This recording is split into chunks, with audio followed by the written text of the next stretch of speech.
Welcome, everybody. Good to see you this morning. And this morning we're going to be talking about Canvas and a general overview and introduction to Canvas for folks who may not have ever used Canvas before.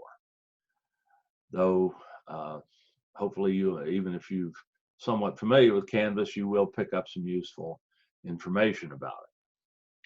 I'm Dave Giberson.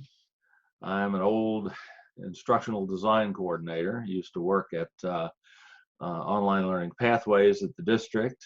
I'm now retired and living in northern Idaho, as you can see behind me here. And I've come back to help out in this interesting time we're having.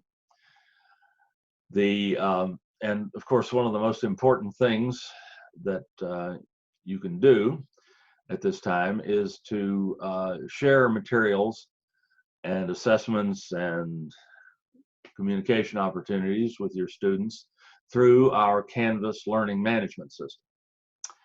And we're just going to be taking an overview look at Canvas today. I can't show you every detail about Canvas in the 2 hours or so we have today, but I think I can get you started and maybe give you some new, and hopefully give you some new insights, even if you've begun to use Canvas in this time period. I'm going to be sharing my screen much of the day. That's Zoom's superpower. It's what makes it a virtual classroom as well as just a video chat tool. And Zoom's screen sharing performance is quite remarkable. So hopefully you'll be able to see what I'm talking about very clearly. The paradigm here is like you sitting in your classroom with your laptop attached to a projector, and whatever appears on your computer screen appears on the wall behind you. That's what a Zoom screen share does for you. So your students can see everything that you see on your computer screen, anything, whether you're playing a video or illustrating a website, use of a website, or using a document camera to solve a math problem. Your students will see what's on your computer screen. And that's what you're going to experience here when I share my screen. And let's see, that's not something I need. There's Zoom. Let's get I should have done this beforehand. Let's get our outline for today up here. Talk about what we're going to try to do. One of the first things I'm going to ask you to do is to help me out and give me a roster, an attendee roster for this meeting, so I'll know how many people we've had and how to get back in touch with you if we have questions that I can't answer today and I need to get back in touch with you. If you wouldn't mind going to and this is good practice using the chat tool in Zoom as well, if you wouldn't mind going to the chat tool as I described. Again, it'll be either in the menu at the bottom of your screen, or it'll be under the participants box in that menu if you're using a portable device, a mobile device. If you wouldn't mind going to that tool and putting in your name and your email address. I see a number of you have already done that, but if you wouldn't mind, the rest of you wouldn't mind doing that, I would appreciate it. That will give us a roster for this meeting. I'll give you a second for that.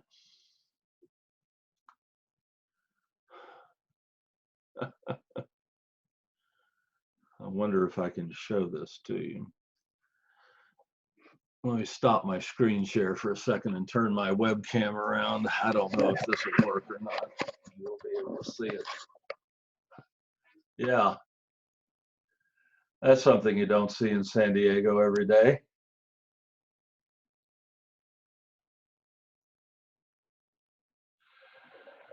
Oh, spring has not quite fully arrived up here in Idaho yet. Dave, is that Coeur d'Alene? Now, I am about 45 miles north of Coeur d'Alene, right up US 95 heading toward Canada. I'm about 60 miles south of Canada here. So Coeur d'Alene is the Southland to us here. It's our nearest big town. That's where our Costco is. So Coeur d'Alene is a lovely little town. It really is. It really has become that over the last 20 years or so. All right. Thank you for doing that. So what are we going to talk about today? Well, the first thing we're going to talk about, the first thing you always talk about when you're learning a new software system is how to get help with it. We'll spend some time on that to make sure that you know how to find out how to do things in Canvas. If it's something, especially if it's something that I forget to go over today or that I just I skipped for some reason, you need to know how to get help on Canvas, and there's lots of help available to you. So we'll cover that in some detail. Then we'll look at the general Canvas interface, what you see on the screens in Canvas, how you move around. Then we're going to give you a quick tutorial on how to add content to your Canvas course that you can share with your students. Canvas, of course, is designed to work asynchronously. That is, you put material into Canvas at a time that's convenient for you, and then the students come and they look at that material and they do things in Canvas on their own schedule at a time that's convenient to them. Asynchronous online education. So Canvas is a critical part of any remote instruction effort, because it allows you to provide information to your students that they can access at a time other than when you may be on Zoom with them giving a live lecture. Indeed, one of the best things you can put into Canvas are recordings of your live lectures, so your students can go back and look at them again, or perhaps look at them the first time if they weren't there when you delivered the lecture live. But you can put all sorts of content into Canvas, your lecture notes, your PowerPoint presentations,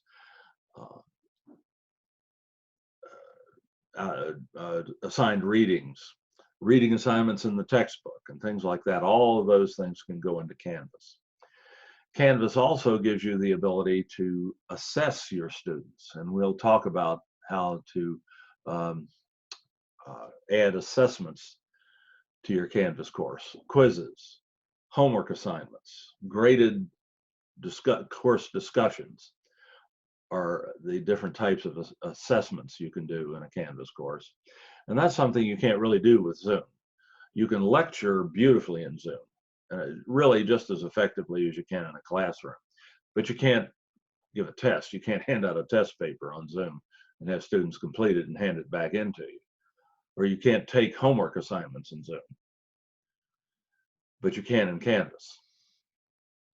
Also, Canvas gives your students all sorts of communication opportunities that they can carry out asynchronously. That is, when they don't have to be online with you at the same time. You have email tools built into Canvas. You have discussion tools that allow for quite rich course discussions built into Canvas. And I'm going to just hit the high spots and show you what those look like and how to set them up without an excessive amount of detail, and of course show you how to get help with the details and so on. We are also offering other topic seminars on Canvas, on different aspects of using Canvas that contain much more detail. And there's one this afternoon, for instance, on grading in Canvas, and there'll be more as we go along. Mary Kingsley is sending out this schedule of seminars just about every day with the upcoming seminars and so on, and we're adding new ones as we gauge demand and need. So keep an eye out for that. They'll all be on Zoom. All the ones I'm doing will be on Zoom, obviously, because we won't be seeing each other. Well, I'm living in Idaho, but you won't be seeing anyone face to face in the district for a while, it looks like. So that's an overview of what we're going to be doing today. So let's go ahead and start talking about Canvas. And the first thing, of course, we need to know about Canvas is how to get into it. If you've not done that before, that's pretty critical. So let's cover that first. That's not it. We've got a bunch of windows open on my screen here. There's Canvas. And let me log out. And I don't want to keep this screen too all the way over to, I don't want to have anything all the way over to the right here, because I know that some of you are using smartphones to attend this meeting, and you probably have a little video window up in the upper right hand corner here that you can't get rid of easily. So I'm going to try to keep my screen shares to about 80% of the screen and leave that upper right corner empty, so that that video window doesn't cover up something I'm trying to talk about. So here's the Canvas login screen. You can access our Canvas system at sdccd.instructure, INSTRUCTURE, the name of the company that makes Canvas, a made-up word, instructure.com. I have that. Let me show you that on a little bit bigger screen here.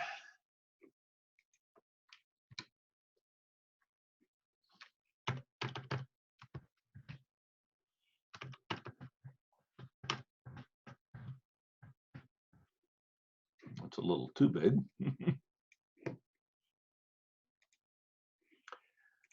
That's the web address, the URL for our Canvas system at the San Diego Community College District. That covers all 3 colleges and continuing ed. It's one system for the entire district. And let me put that in the chat tool for you. You'll have that.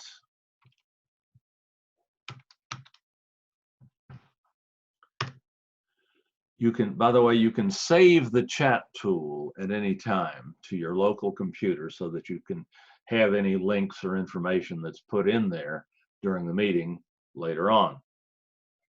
To save the chat tool, you look at the lower right-hand corner of the chat box, and there's a little menu icon, an ellipsis, 3 dots in a row. If you click or tap on that, you'll get an option to share, to save your chat tool. And that will save it to a folder on your hard drive labeled Zoom, which it automatically creates. In the process, that Zoom folder should be in your documents folder. Either on the PC or the Mac. It'll be named Zoom, and your Zoom folder hopefully won't look like that for a while. Each one of these is a different recording or saved chat, but you can tell which one is which by looking at the date and time stamped into the name of the folder. You can open up the folder and the chat log is saved as a file named meeting saved chat.txt. It's just a text file. You can open it up just by double clicking on it. So that's how you can keep track of the things that I put into the chat tool for you. So back to Canvas. Every one of you has a Canvas account, almost certainly. Well, let me put it this way. If you have an active teaching contract or TAO this semester, you have an account in Canvas. This is true for your students as well. If they are currently registered for a course at the district, they have an active account in Canvas, and they log in exactly the same way you do, in case you need to help them with that. Your user ID for Canvas is your 10-digit PeopleSoft ID, your employee ID from the district. Your password initially is set to your 8-digit birth date. And let me make that a little bigger again. Your 8-digit birth date is month, month, day, day, year, year, year, year. So you got to have two digits for the month, 2 digits for the day, and 4 digits for the year. For instance, if your birth date was June 1st, 1998, your password in Canvas, initial password in Canvas, will be 06 for June, 01 for the first day of the month, and 1998. No punctuation, no slashes or anything, just the numbers. So that's how you that's how you log into Canvas.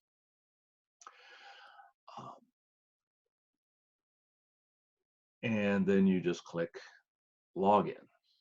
And you can tell Canvas to keep you logged in if you like. My username and password's different than the standard because I was like the second person put into the system these many years ago. When you first enter Canvas, this is what you see, your dashboard. And any current system announcements that we put up there, critical information that you absolutely need right away, right now. This system announcement reminds you to publish your Canvas course.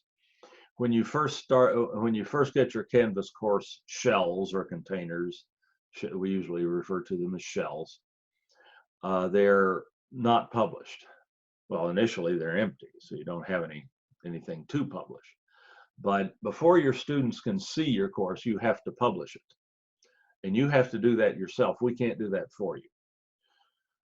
So if you don't publish your course, your students aren't going to see it. So that's why that announcement is up there. But normally you'll just see the dashboard.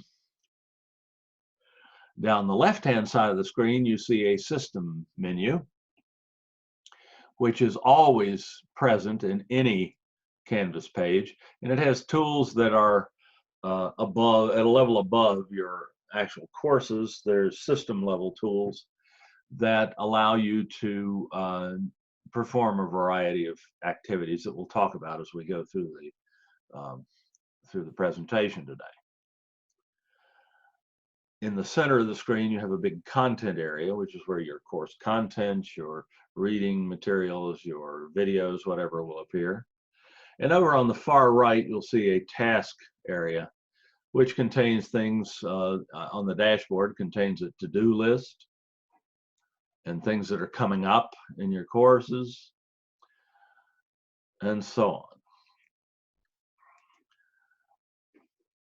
When you log into Canvas right now, you should see, and each one of these little tiles here, of course, the colored rectangles, represents a course in which you're enrolled. You should see tiles there for the courses that you are currently teaching right now. Those course shells are made automatically for you, whether you ever use them or not, at the beginning of every semester. So you should have a shell there for each of your courses right now. If you don't, let us know as quickly as possible, but that very rarely fails. But right now, if you haven't been using Canvas up to this point, those shells are empty and they're unpublished.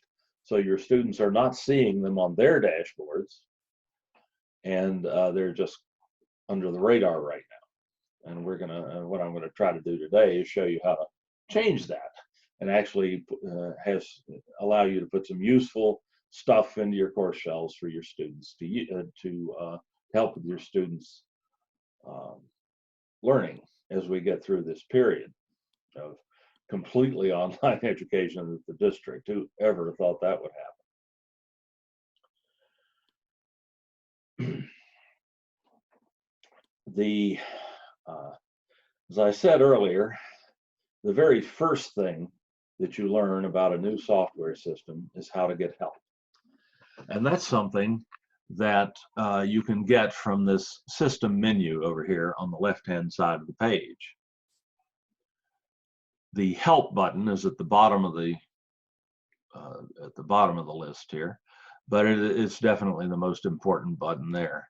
If you click on that, a little window pops out and you get all the ways that you can get help with Canvas, or many of the ways that you can do that. For starters, there's a support hotline number, a 24/7, 365 number, toll-free, that you can call as anytime and as often as you need to.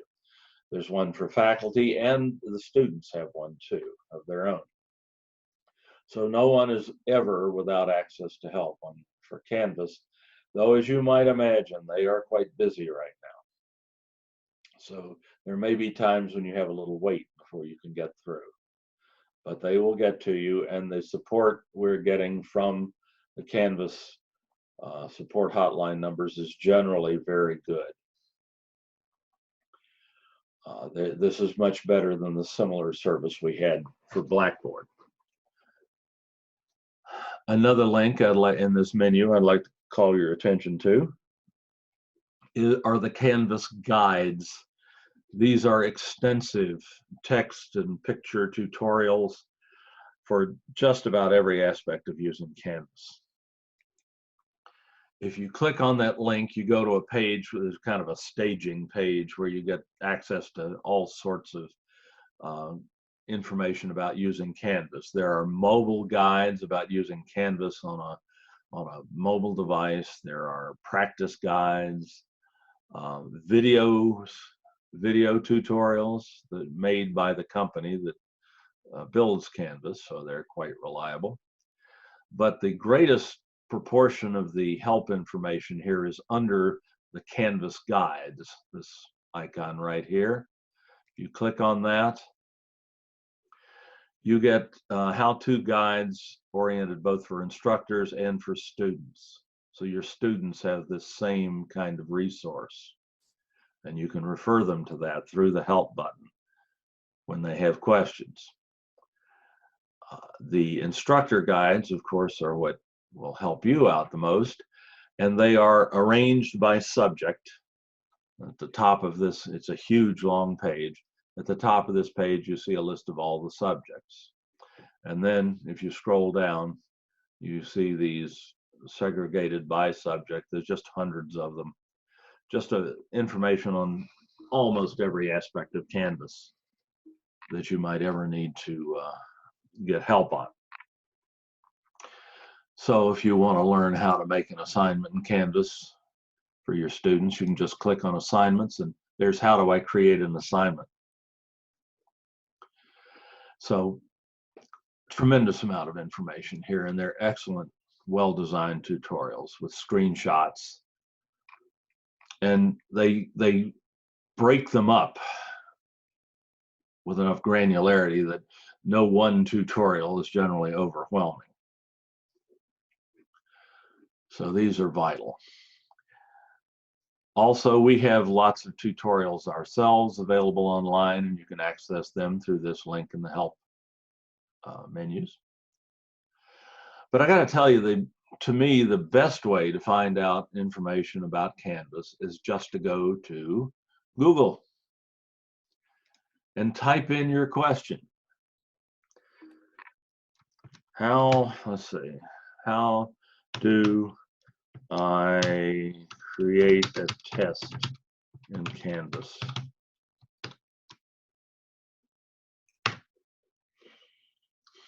And bam, you will get a quick step-by-step set of directions. You'll get videos.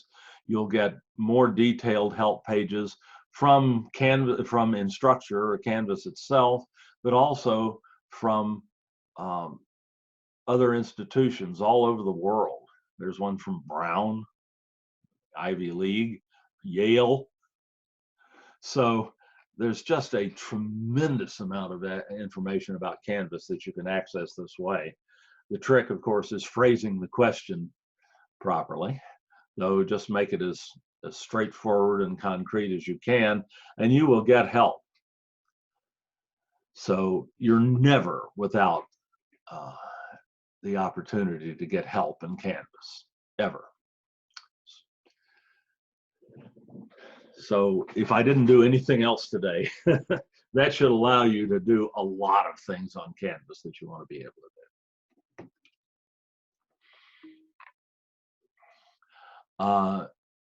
We had a good question in the chat tool here. How do we access this webinar after it's finished? You will go to our online on-demand video site that we maintain at the district. The address is sdccdolvid.org. I have a bigger version of that here somewhere so you can see it better. I think that's up above here. There it is, sdccdolvid.org. I'll put that in the chat tool.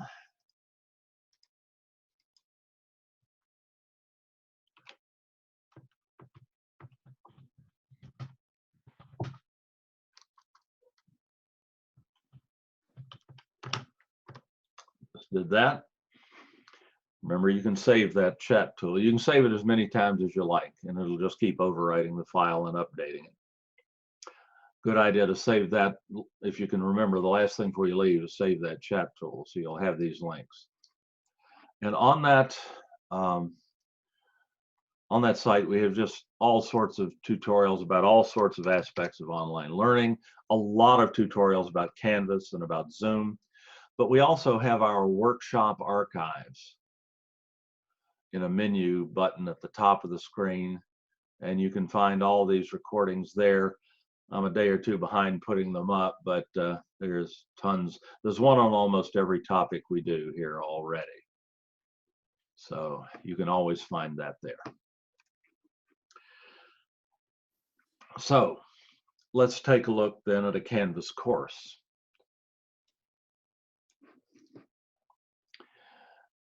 And I have one down here at the bottom that I've been using as a model. And this is what a blank Canvas course shell looks like. When you get your course shells, they'll just be blank like this. And you'll have to add content to them. If you already have content somewhere in another Canvas shell, or if maybe you can get a colleague to loan you some content, or maybe if you have some content in an old Blackboard shell somewhere that you haven't already moved over from Canvas, we can still get that content for you and provide it to you. So if you're lucky enough to have some existing content somewhere that's been in either Blackboard or Canvas, you can start by adding existing content to your Canvas shell. That process is pretty straightforward. You can go and you have a course menu here in your Canvas course, which has lots of useful links in it for you and the students. You have this big content frame in the center again, and then often enough a task menu over on the right. It has some housekeeping kind of links in it, analogous to parts of the control panel that you had in Blackboard. But if I want to import content into the Canvas course that I've been given or that I have created previously, I can click on the settings menu at the bottom of the course menu, get to the settings page, and in the task menu over at the right, there's a link to import course content. You tell Canvas what kind of content it is. If it's content that's currently on our Canvas system, you say copy a Canvas course. If it's content that you've been emailed perhaps or given a link to download by a colleague or a publisher, it will probably be a Canvas course export package. You select the type of content. In the case of a Canvas course export package, you choose the file that contains the content that you've been supplied with. It'll be a specially formatted zip file, and you find that in your Windows Explorer or your Finder and select it. And then typically you would click all content to bring all that content in, and then just click import.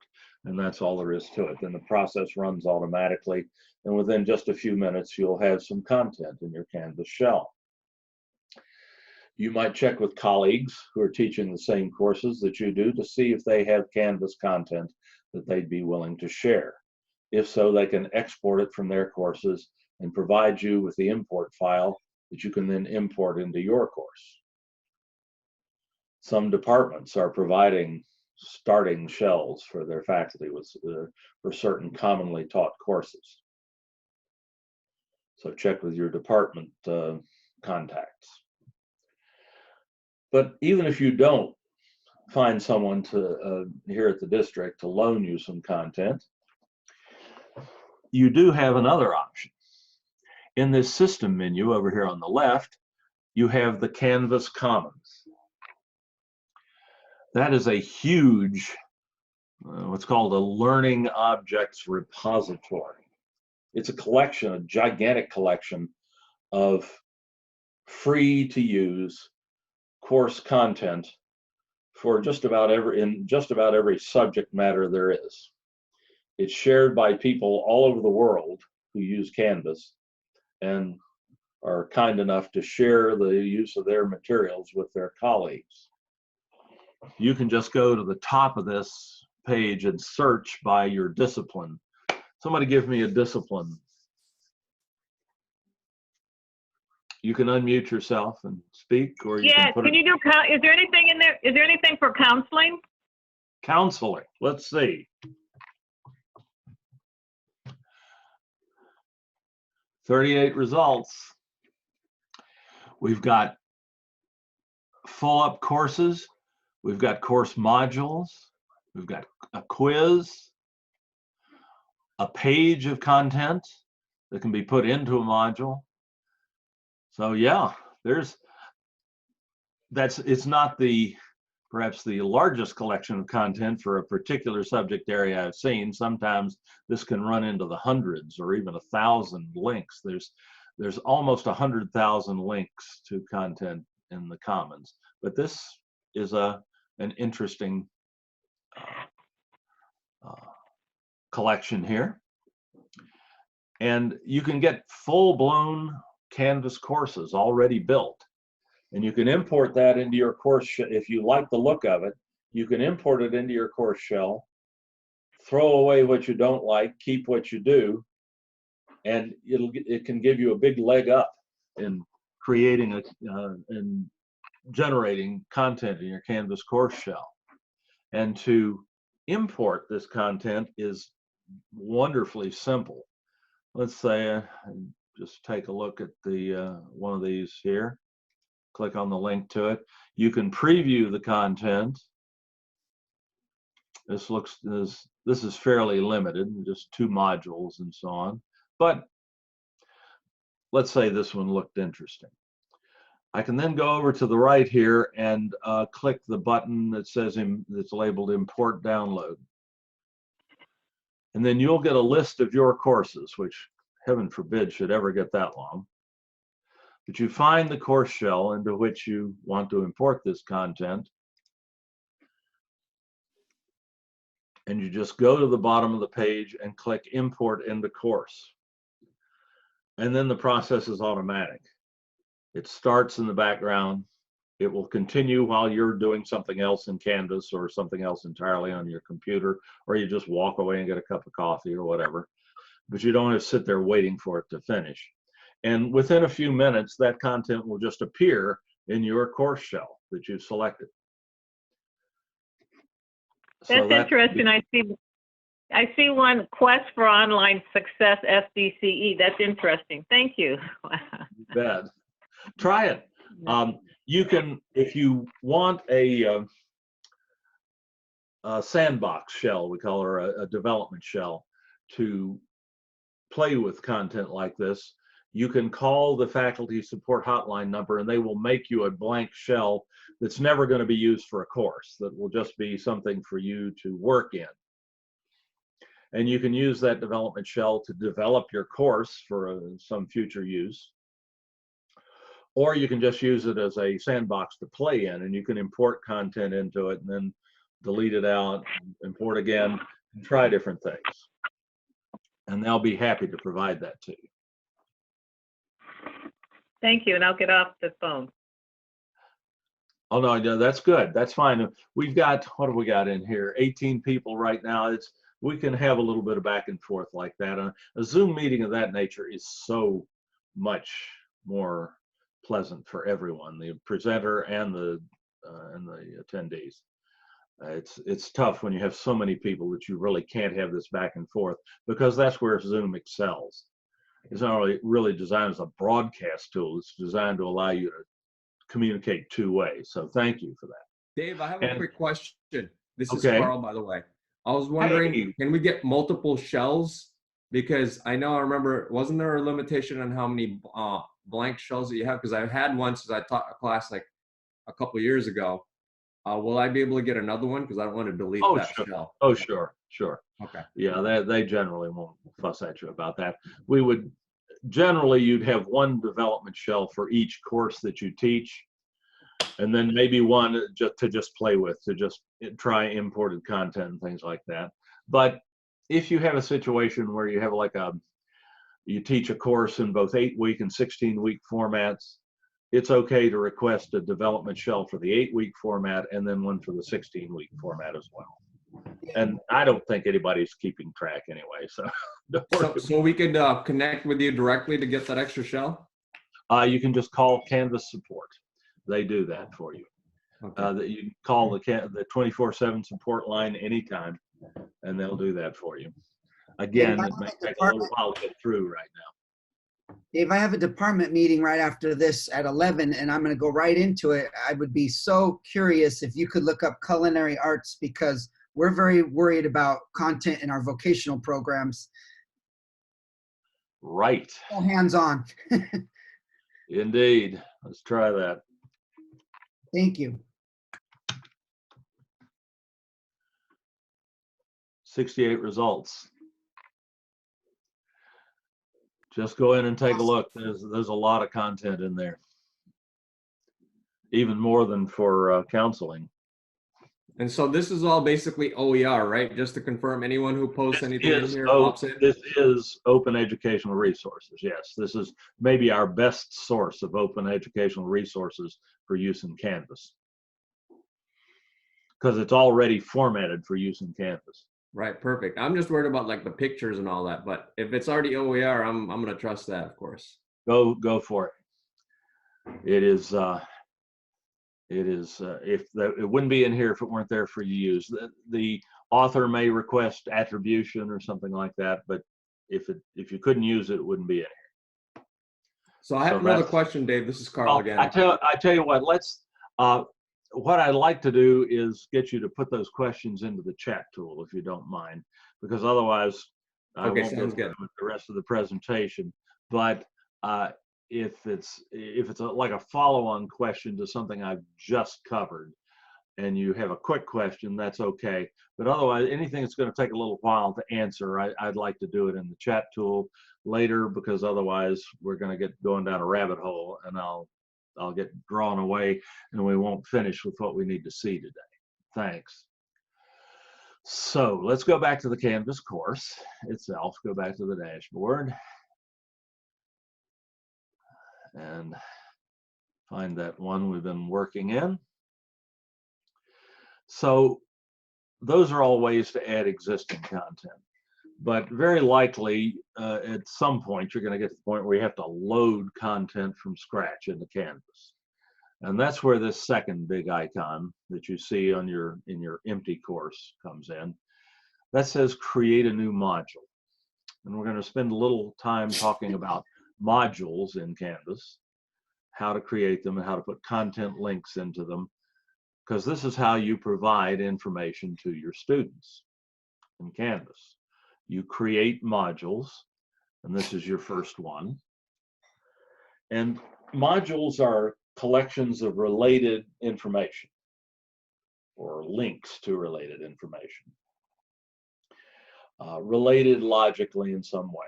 Like you might make a module for all of your PowerPoint presentations and another module for all your quizzes or something like that.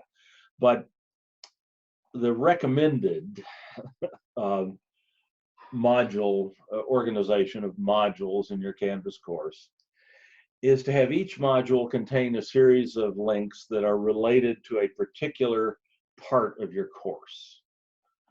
If you logically subdivide your course by week or by chapter in the textbook or by topic, you can make a separate module for each week or each chapter in the book or each topic, and put all the links to all the material that the students need for that portion of your course into that module.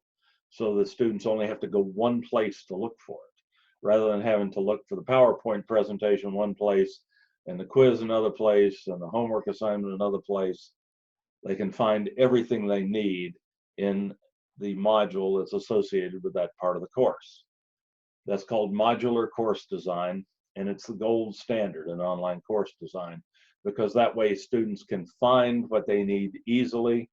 They can easily determine where to start on some task and what to do next after they finish the previous task.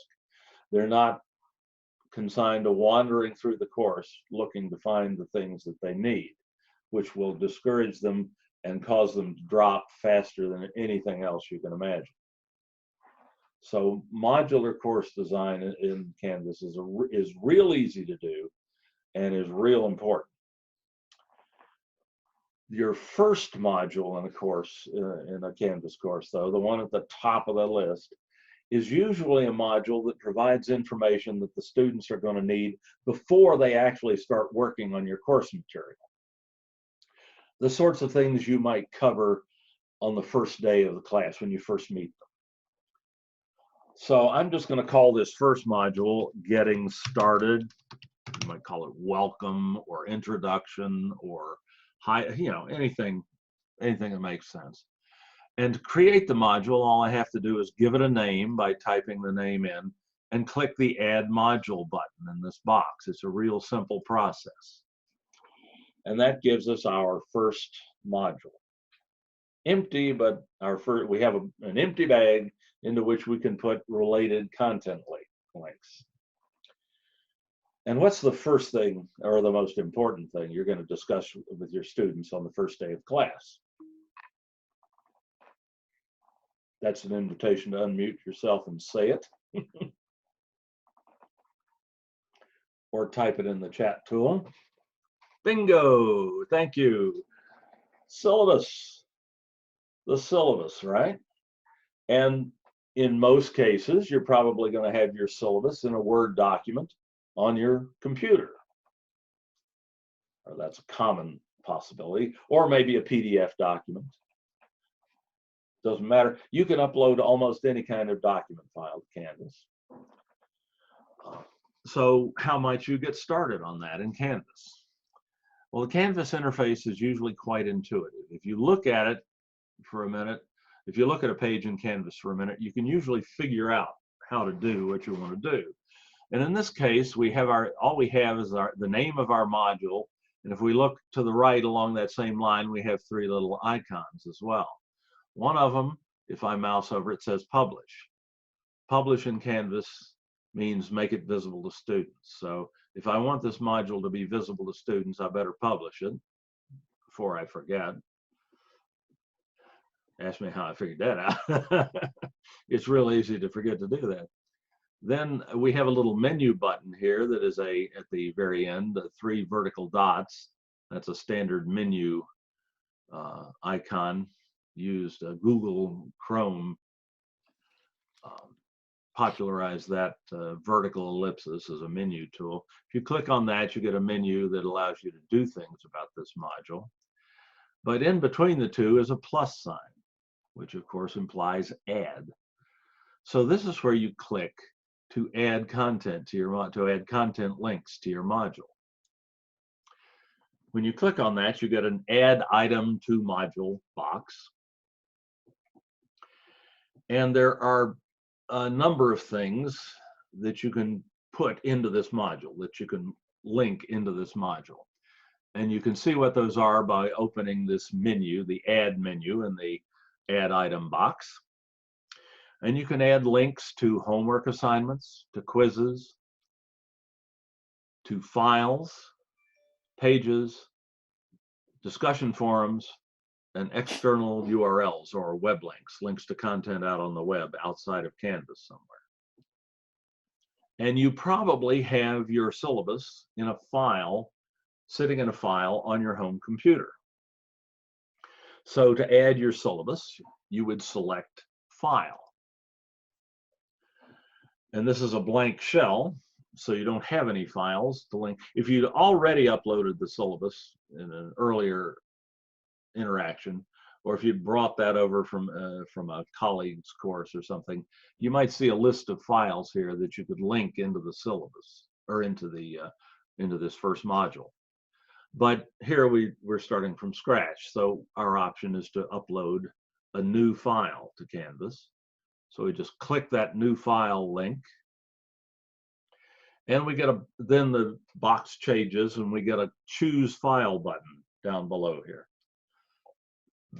If we click that, Canvas will open up a Windows Explorer window or a Finder window on the Mac, and you just have to find your syllabus file. You had to find that when you created it, right? So it's there somewhere. Let's see if I can find a sample syllabus here. There it is. Introduction to, let's not worry about the subject matter. That's a syllabus. It's not a very complicated syllabus, but it's a Word document.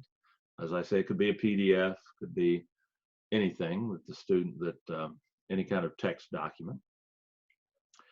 So I just select that and click Open, and that tells Canvas which file we want to upload. Then all I have to do to put that file into my course in Canvas and make it available potentially to students is to click Add Item in the lower right-hand corner here. The file uploads to Canvas very quickly, and a link to it is placed into your first module here. You don't see the document itself in the modules list. You just see a link to it. And that's true for your students as well. When they enter these modules, and by default, when a student enters this course, they'll see your modules first, because the modules are the heart of any Canvas course. That's where your content, that's where you provide access to your content, in most cases, to your students. So we can click we can click on this link,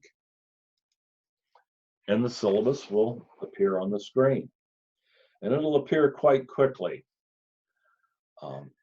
Usually with a learning management system, in Blackboard, for instance, when a student clicks on a link to a file that is stored on the learning management system, the file has to download to their home computers, and then an application on their home computer that can open that file has to start and then load that file. And that can take quite some time on a slow computer or a slow internet connection, or both.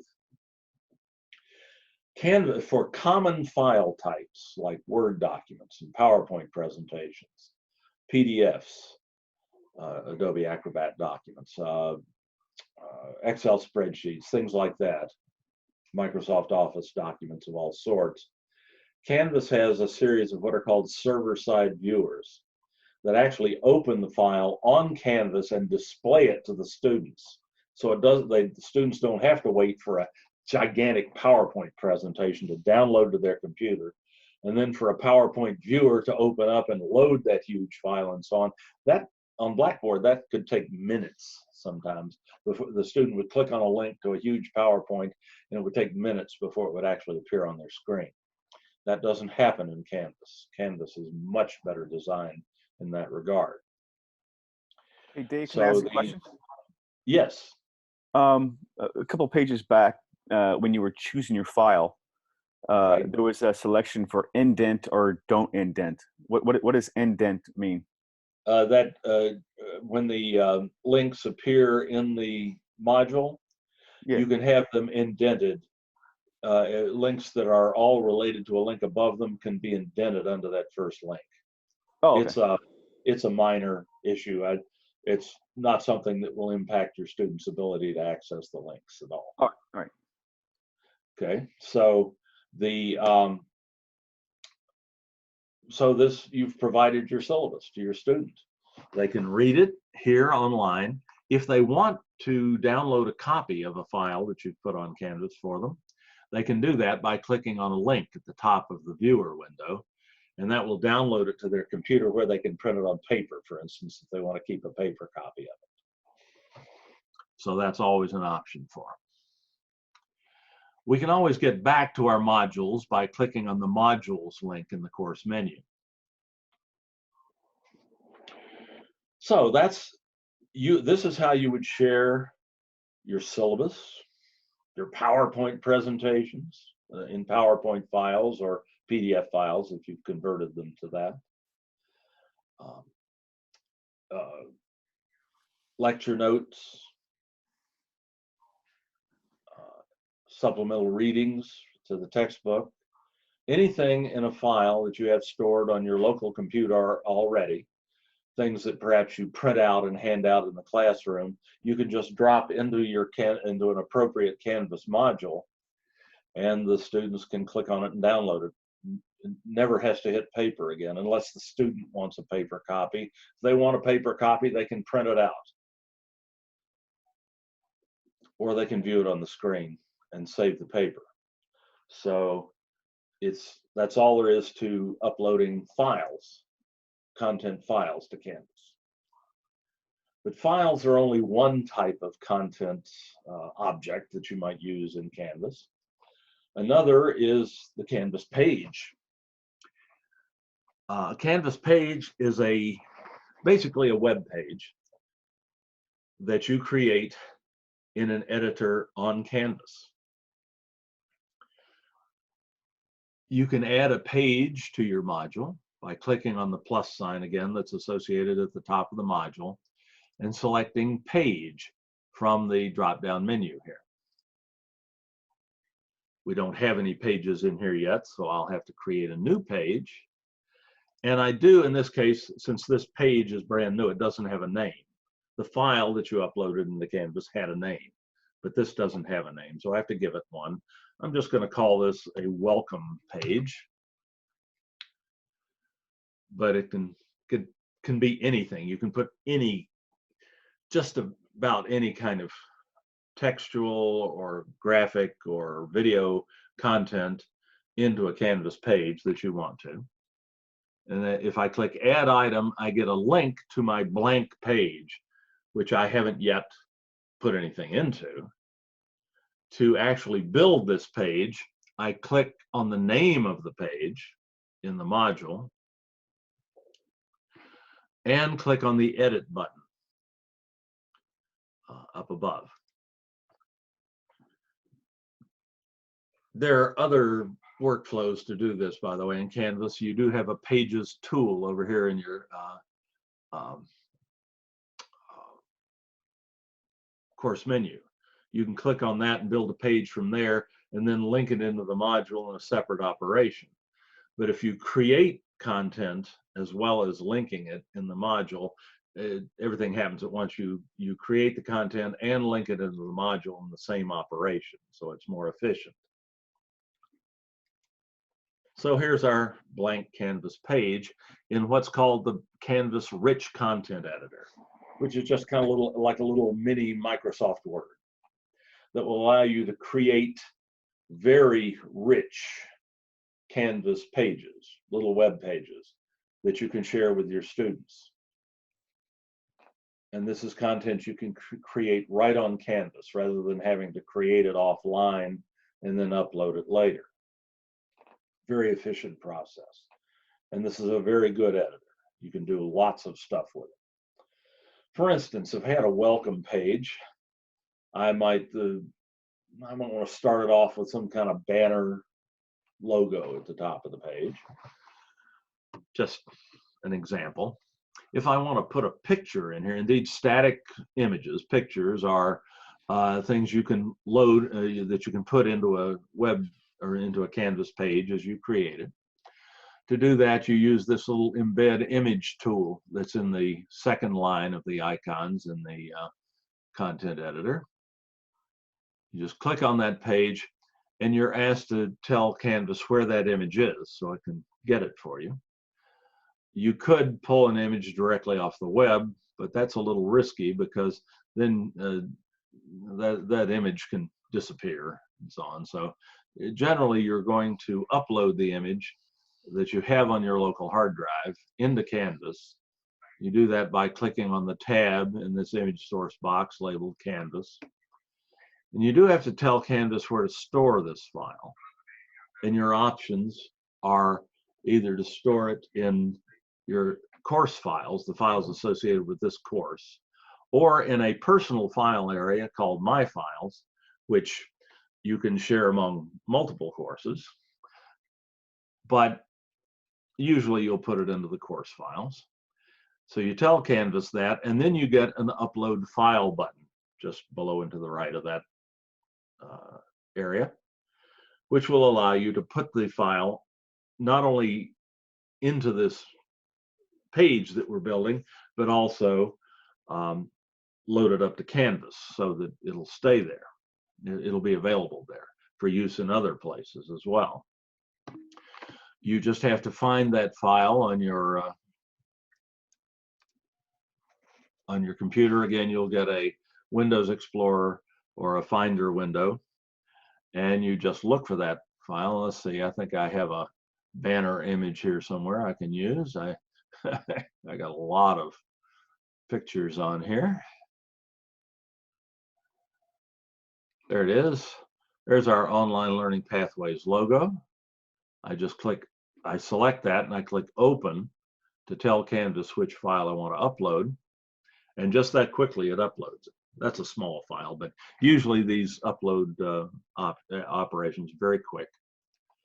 And I do need to, when I put a picture into Canvas, I need to provide it with what's called alt text, which is needed when a blind student is working their way through a Canvas page with a screen reader that is reading the text to them audibly.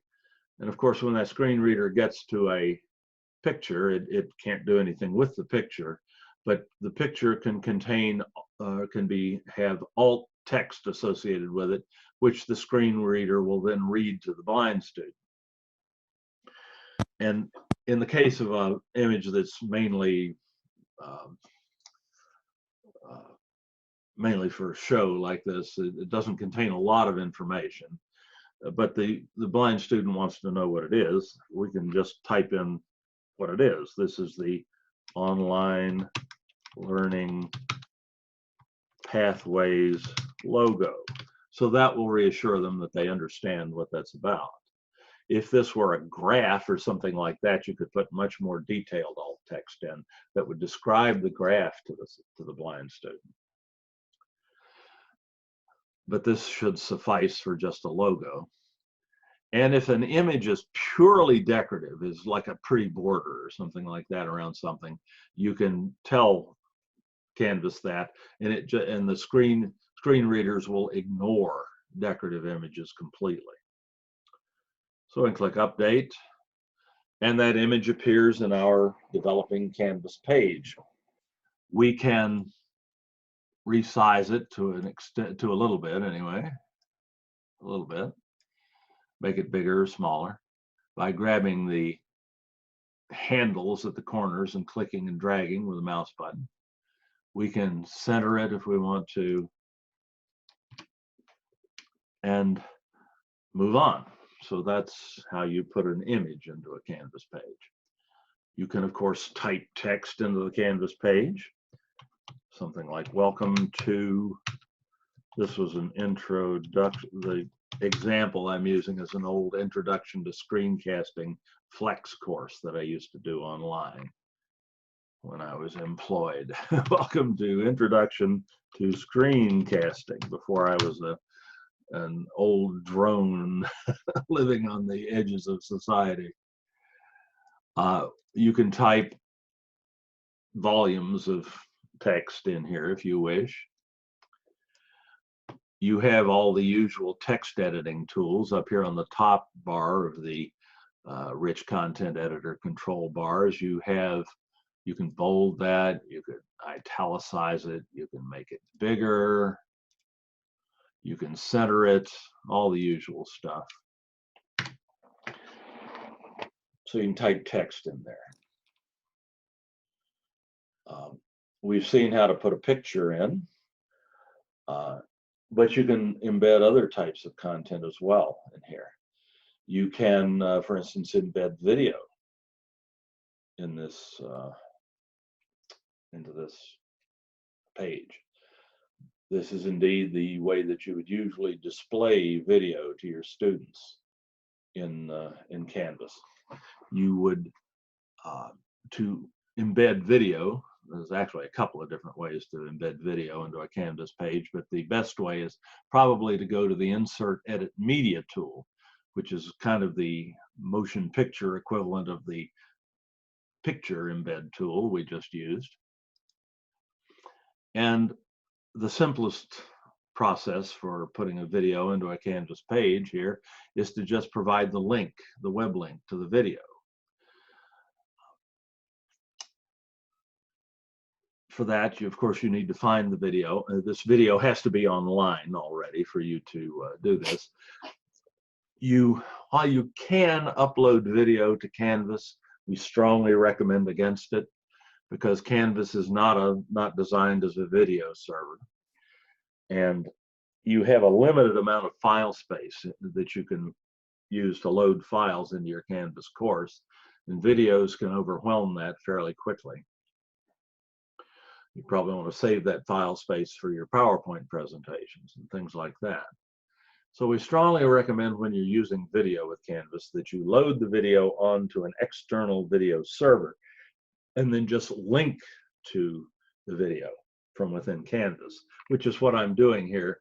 When I say embed the video in this Canvas page, I mean put a fancy link to this video in the Canvas page, but have the video stored somewhere else, ideally where someone else pays for the storage and the bandwidth online.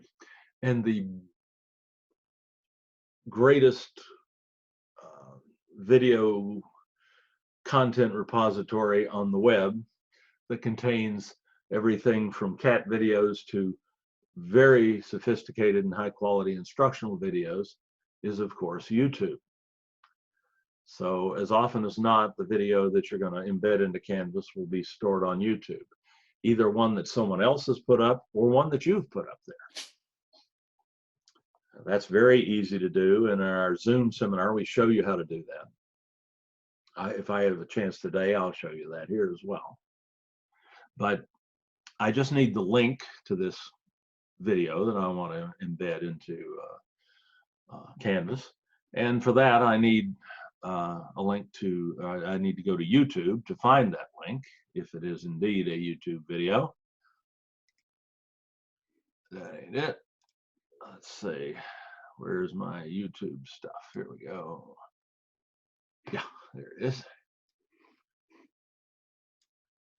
It's helpful to have multiple screens on a computer you're presenting Zoom from. Not essential, but helpful. So let me just bring up YouTube, the opening screen in YouTube. And you can, of course, search for videos on YouTube and find videos on every subject you can imagine, and quite a few you probably can't. But if you have loaded your, this is a video I've created, so I want to find it. I'm logged into my YouTube account. If you have a Google account, you also have a YouTube account. If you use Gmail or Google Docs, you also have a YouTube account. And you can just sign into that when you go to YouTube. And if you loaded video onto YouTube, it'll be there. Or you can proceed to load video onto YouTube just by clicking on the link to your account in the upper right-hand corner of the YouTube screen. And I'm going to go to my YouTube Studio, which is where my videos are stored and managed, and go to a list of my videos over here on the left. And I can search for the video I want. The one I want is a welcome to screencasting. So I've got about 500 videos up on YouTube and counting. So I have to search for them when I want to find them. There it is. That's the one I want. It's a little welcome video to this course. To get the link to this video, I can click on the little details icon here, the pencil, and it brings up the detail page for that video, and here's the link to that video that I need. And I can copy that to my clipboard by clicking where it says copy video link. And then I can take YouTube down and go back to Canvas and just paste that link, the right click paste or a control click paste into Canvas, and click OK. And pow, that video appears. I did not actually load the video into Canvas doing that. This is just a fancy link to the video that lives on YouTube. But that doesn't matter to my students. They can just click on that play button. Hi everyone, and welcome to Introduction to Screencasting. They can full screen it. Screencasting is about the simplest multimedia production technique I know. They can pause it, start it again. By the way, there is a way to avoid YouTube popping up these suggested videos when you stop and start the video and when you finish the video. It's very simple to do in Canvas. Again, I show that in we've got a whole course, a whole 2-hour course on putting video into Canvas. So, but if you're interested in that, email me the question or ask it today at the end of the session. I'll show you how to do that. But that's not mission critical, as it were, so we won't worry about that right this minute. So I've put some very rich content in here in just a couple of minutes. I've put a picture, some text, an embedded video. The other major type of content you can put into a Canvas page is links to content out on the web.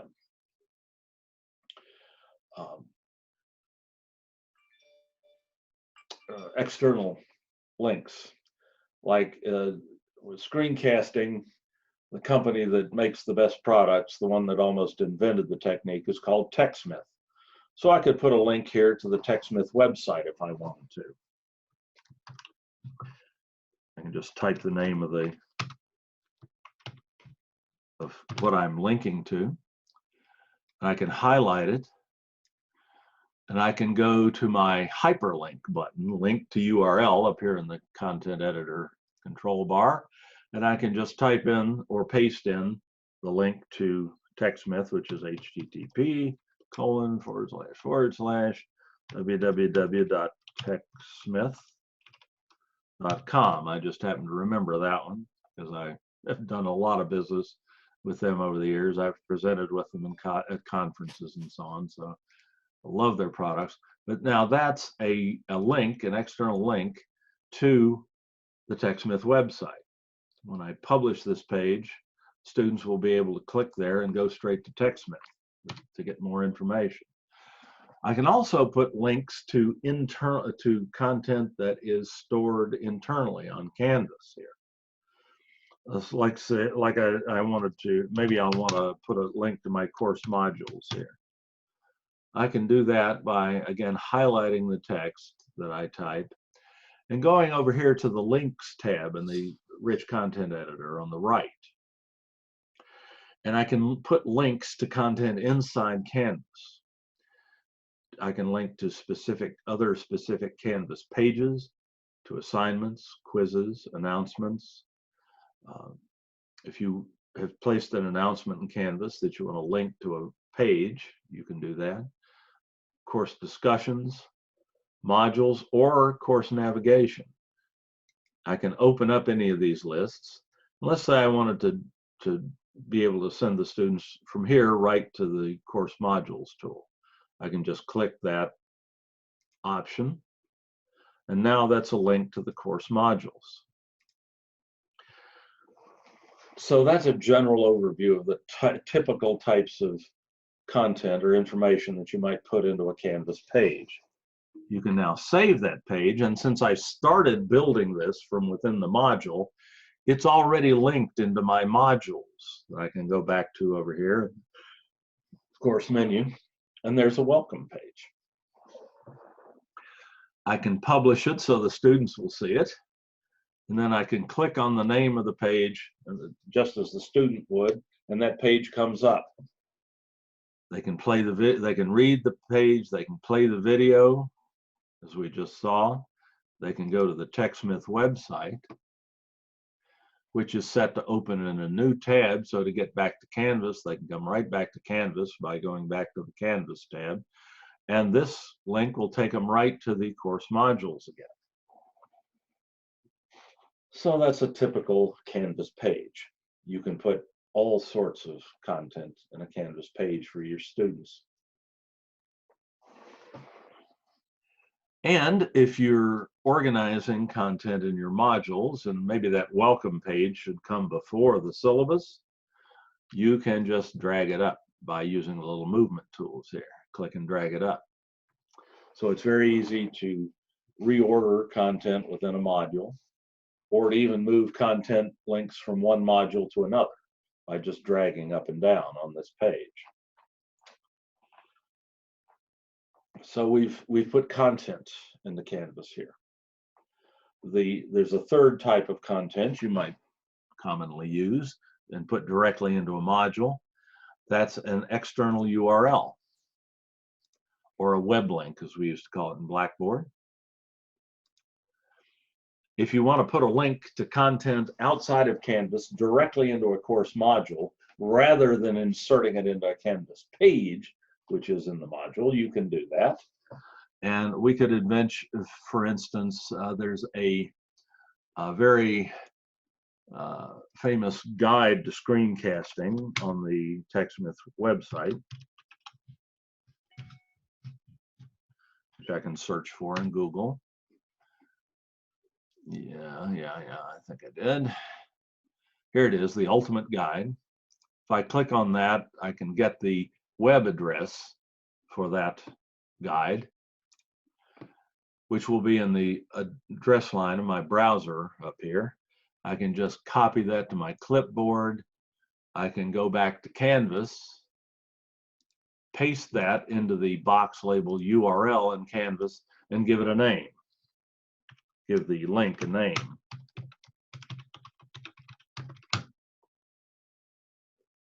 And add the item. Publish it so students can see it. The student can then just click on that link and go straight to the guide.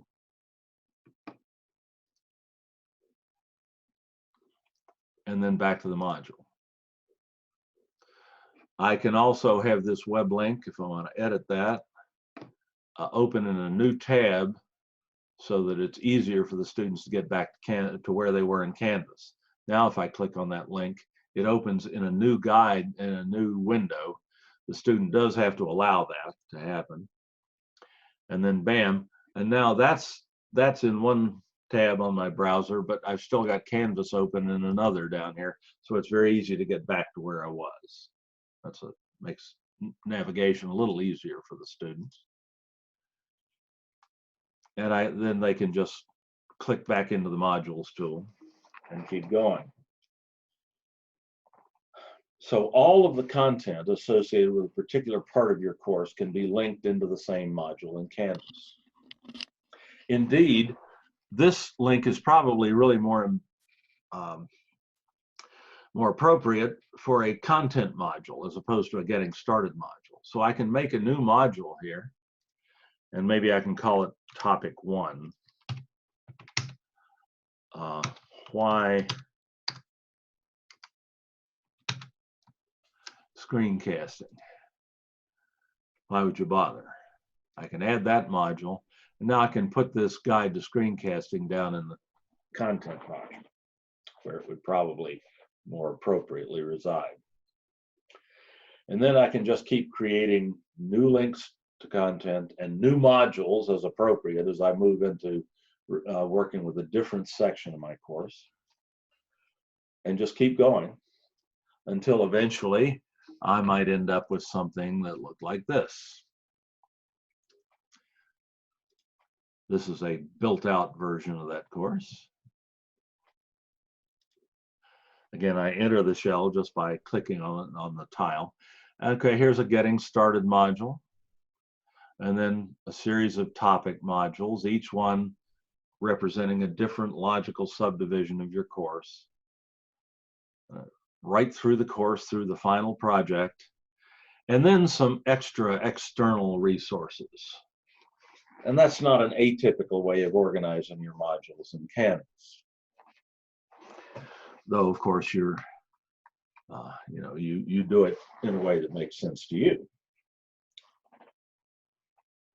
And that's what a Canvas course pretty much looks like. So that's kind of an overview of how to load material into Canvas to share with your students. The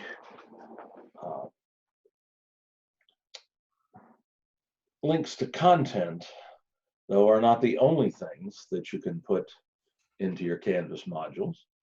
You can also put links to assessments and to group discussions, because you can do assessment and asynchronous class discussions in Canvas. Assessments in Canvas include quizzes, homework assignments, and graded group discussions, graded class discussions. Let's go back to our sandbox course we were working in there for a minute, and let's put some of that in.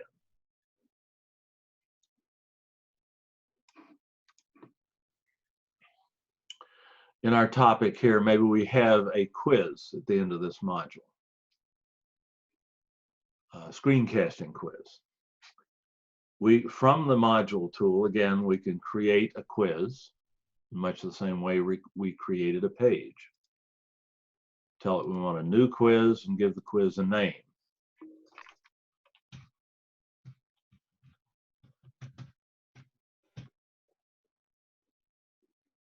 Add the item, but that's a blank quiz. There's nothing in there yet.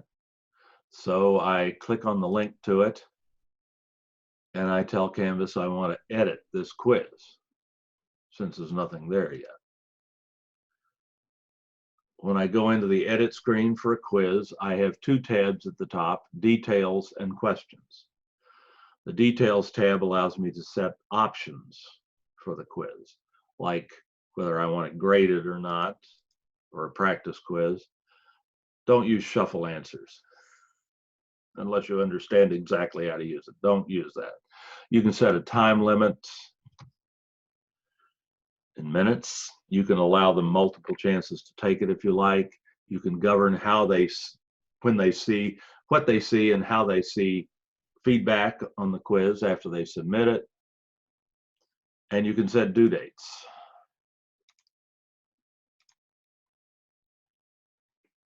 And then you can save the quiz. But I don't have any questions in there yet. There's no point in saving it yet. I actually have to build the quiz now, and I do that from the questions tab. I can type questions into Canvas from scratch by clicking on the new question button. And I get a question editor up that includes the rich content editor and some other options. I can pick the type of question I want to put in. Multiple choice is the most common, so it's at the top of the list, but you can put in true, false, fill in the blank, fill in multiple blanks, multiple answers. Oh, students hate those. Multiple choice questions with more than one right answer. Multiple drop downs, matching, numerical answers. All of those are so-called objective questions that have a clearly defined answer that you can inform Canvas of so that Canvas knows what the correct answer is, and Canvas can grade those test questions for you. No more Scantron sheets or answer keys with little punched out holes in them. Canvas will grade objective test questions for you. It can't grade essay questions or file upload questions or things like that. When it gets to the point where it can do that, we're all in trouble. Because then they're not going to need us anymore. But I don't foresee that being on the immediate horizon. Elon Musk's worry is quite to the contrary. So let's build a multiple choice question here. The first thing we do is put in the text of the question, like which of, my mother told me to take typing, which, sorry, I know this is painful, of these tools can be used for screencasting. And the screencasting. Yeah, some of my screencasts have been screencasts. Screencast is just a video recording. So what we're doing in Zoom right now, I'm recording this session. I'm recording this screen as I talk about it. That's screencasting. So which of these tools can be used for screencasting? Well, one possible answer is Zoom. That's the right answer. Snag it. Another possibility. Screencast-O-Matic. Another possibility. And then the last answer might be the ever popular all of the above. So you just type in the question text and the possible answers for the multiple choice question, and then you tell Canvas which answer is right, in this case all of the above, by just moving your mouse up and down in this column here and clicking opposite the right answer. That moves that little green arrow down, and that marks that as the right answer. So when a student picks that answer in a multiple choice quiz on Canvas, Canvas will mark it right. Then I just update the question, and the question is that's my first question. Then I just rinse and repeat. I keep adding questions. New question, new question, new question, until I've got a complete test. If I'm fortunate enough to have question banks loaded into my Canvas course, which I got from a publisher or a colleague, or that I created myself, I can go to the Find Questions button. And I'll see a list of all the question banks I have in my course. And here's one for screencasting, so I can select that. And I can preview these, I can look at these questions here. And I can just pick one or two that I want, or more. I can pick them all if I like. And then add them to the course, or to the test. So that's a quick way to get more questions into the test. Don't worry about these question numbers and the question names here. They're meaningless. They're just a way to refer to a question by some ordinal number, some counting number. You don't even have to put a question name in when you create it. I didn't bother with this one. It just says question. So you can just keep doing that until you get a test built. You can save that test and publish it. And now it's ready for the students to take. We can go back to our module. You can see your course as your students do by going to the home screen, the home link in the course menu, and selecting Student View from the task menu on the right. And oops, where'd that quiz go? What did I do? Well, I forgot to publish the module that contained that quiz. The quiz is published, but the module isn't. Things like that'll happen to you. I planned that, of course. Yeah, right. So now I can go back to Student View again and and now the student can see the quiz and all the other stuff I've published. Student can take the quiz by clicking on that link and clicking Take the Quiz. And then they just answer the questions. All the above. Online meeting tools such as, and this is a multiple drop down. That's an interesting question type, kind of a multiple choice. Online meeting tools such as Zoom is an online meeting tool out of that list, can be used to record screencasts for narrated PowerPoint demonstration or presentations, software demos, grading, feedback, or all of the above. Which of the following can be created through screencasting? Well, all the above. When the student finishes, the submit quiz button lights up. They are told, they have a little running indication here of which questions they've answered. Unless you prevent them from doing so, they can run back and forth and test, rethink things, answer things. And then when they're done, they're satisfied with it. If they're within their time limit, notice it's counting them down. I put a 10-minute time limit on here. It's counting them down so they always know how much time they have left. They can submit the quiz, and then they get immediate feedback. If I leave student view, you can find that quiz in your grades, in your grade book. Click on grades, your grade book comes up. There's not very many assessments in this grade book yet. There's only one, as a matter of fact, so it's a pretty simple grade book. But I have 2 test students in this course, and actually I have one. Yeah, this test student is me as acting in student view, and then I have another actual student account enrolled in here, and there's the grade for the quiz. Automatically appears in my grade book. If I want to override that grade, I can click on it if I need to override it for some reason, or if I want to see how the student did in that quiz, if I want to see their actual test paper, I can click the right arrow here and go into the Speedgrader, and I can see their quiz. And I can I can put comments in, and I can then submit everything. And those comments will go into the student's grade tool, and they can view them later. So that's the tiptoeing through the tulips on how to create and find a quiz grade in Canvas. We can do the same sort of thing with homework assignments. You can provide the students with a set of directions on how to accomplish a homework assignment.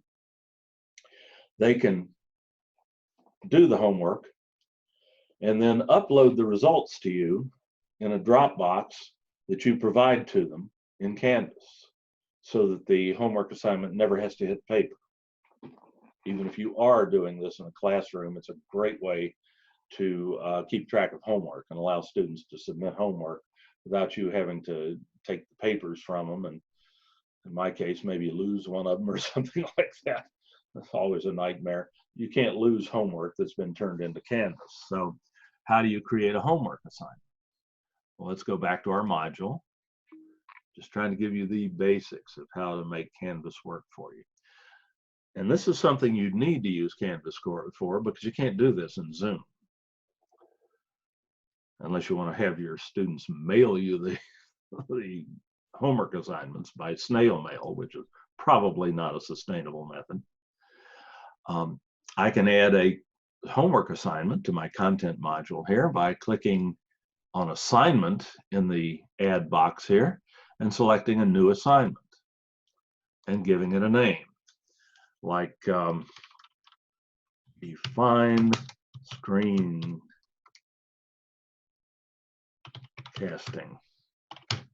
a short writing assignment. Add the item. It might be something that would be a little bit long for them to do in a test, or not, but let's say I want to put this in as a homework assignment. I click on the link to the homework assignment, which is empty right now, and I edit the assignment. And I put the instructions for the assignment in this text box here. Write out a definition for, and you do have spell check in there, that's useful. Write out a definition for the technique of screencasting. Include applications of screencasting and tools that can be used to make screencasts. So this is a little more than just typing a one-line definition. So it's really more like a short writing assignment, a paragraph or so. Screencasting, thank you. It doesn't know the word screencast because it's a stupid computer. Okay. You give this a number of points, whatever is appropriate. You tell Canvas how students are going to turn this in, submission type. In our case, it's almost certainly going to be turned in online. And for then you have a series of options on how they can turn it in online. The most common are either text entry, which is where they just type the answer into a text box that Canvas gives to them right on Canvas. Or you can give them the option to upload a file that they've created offline so they can look at the directions for the homework assignment without actually starting the submission process. Then they can jump out of Canvas, bring up Microsoft Word or something, type out, or Google Docs or whatever, and type out a document that satisfies this homework assignment, and then upload it to a Dropbox that's on Canvas that's automatically created when you create the assignment. File upload is the most common option. Text entry is a close second. And you can, in fact, give them both options if they prefer to have one or the other, if you want to let them choose between doing that. This is one of those borderline situations where it's a toss-up whether it's easier for them to type out the document offline or do it right on Canvas. You have an option, if it's a more extensive writing assignment, to do plagiarism review, automatic plagiarism review through Unicheck, our plagiarism checker. Again, you can set a due date here. That's a good idea to do that, simply because you don't want to give them indefinite time to turn this in. And also that puts an entry into their Canvas calendar that shows them when this is due, reminds them when they look at their calendar that this is coming up. So that's about the minimum process for creating a homework assignment in Canvas. You just save that. You publish it so the students can see it. And we made that from the Modules tool, so it's already in a module, and it's already published. So our student can come in, if we go to Student View again, and submit this assignment by just clicking on the link to it. They can see the instructions for the assignment before they actually start the submission process. So they can go in and look at it and think, oh, okay. And then they can go and type this out on Google Docs or Microsoft Word and then upload it to you later. When they're ready, they can click Submit Assignment. And they get this is the Dropbox or the submission infrastructure they need to actually turn this assignment into you. I've given them the option to just click on to do text entry.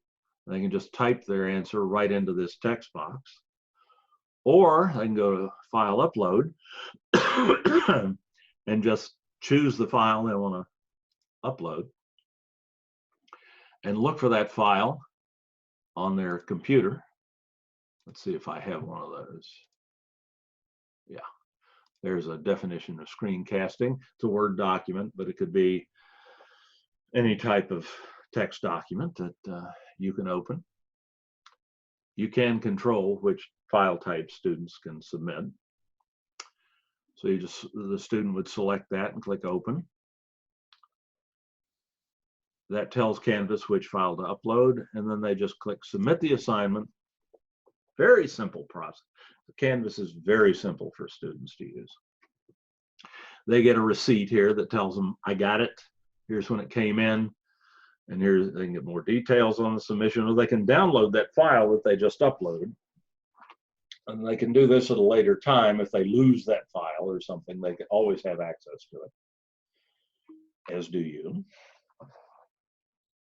So that's the process.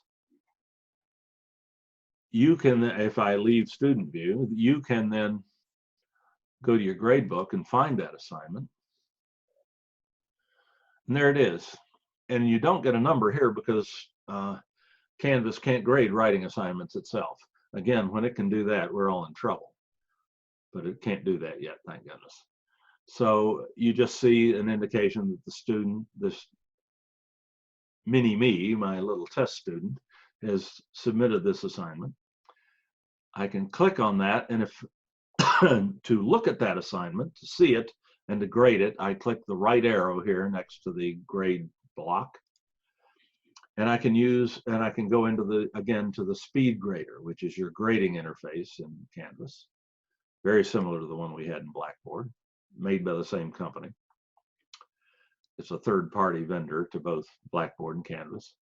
So there's a very detailed description of what screencasting is. That one's probably going to be a 10. I can just type the letter in.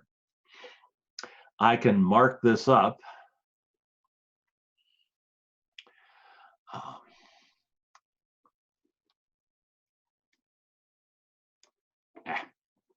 Don't do that. There we go. I can highlight that and do a highlight annotation and click on the little and say, I can say use YouTube or something like that. I can give feedback to the student, tailored and marked right. I can mark up the document like I could with a blue pencil right on Canvas. I can add comments by typing them in, general comments by typing them in. I can upload a file with comments in it. I can actually record a little video file of talking about this with a student, giving them encouragement for what they did well or to do better next time. I don't even have to type these comments in. If I'm using Chrome as a web browser, I can click on that icon. I can say, wow, that's a pretty good submission. Great detail, full credit. Stop. And that text, the speech to text engine is really pretty good here. And then you can submit the grade and all the comments to the grade book and go back to the grade book. And there's the grade. The student can see their grade and the comments that you've left for them in their grades link. They don't see your grade book, obviously. They see only a list of their own grades. So you don't have to worry about them being able to see someone else's grades. Indeed, this is the only way you can safely and legally post grades anymore, is to put them into Canvas or another learning management system. Whew. So we go back to our modules here. We've got the beginnings of a Canvas course. It takes a lot less time to do this than it does to talk about it. So you can build a Canvas course. Once you've decided what you want to put in there, you can build it up very quickly. And once you've built this particular course, you'll never have to build it again because you can copy this content forward to new shells in the new semester and so on. This work is not work that you will have to repeat. You may want to go back from time to time and change things up a little bit, edit things a little bit, but you never have to rebuild this course from scratch again. So let's see where I am here with my outline. What have I showed you and what have I not? We've got just a couple of minutes left. We've seen how to add assessments. Oh, discussions. You can also have class discussions in Canvas. You can create and add those to your module right from the module again by adding a discussion. I don't have any in here yet, so I might make it a new topic. And what might this be? How can you use screencasting in your professional activities? Might be the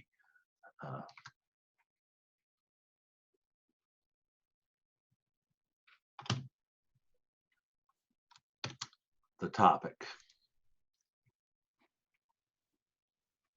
Right now, that's not a we need to add some other information to that, so we can click on that and edit it as before, but that's all there is to creating a discussion, is just typing in a name in a module.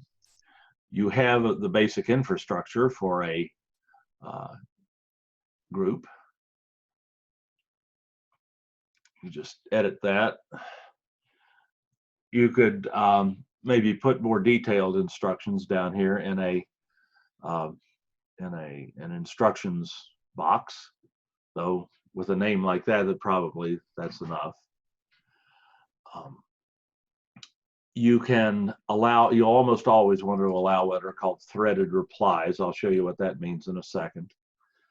If you don't want people to be able to copy someone else's answer and just or someone else's post and just change a couple of words and repost it, you can force them to make their first post before they can see anybody else's posts. If you want this graded, if you want to give credit for this in the way of class participation, you can make it a graded discussion, in which case you have to indicate the number of points you want to give for it. And if you want it done by a certain date, you can set a due date.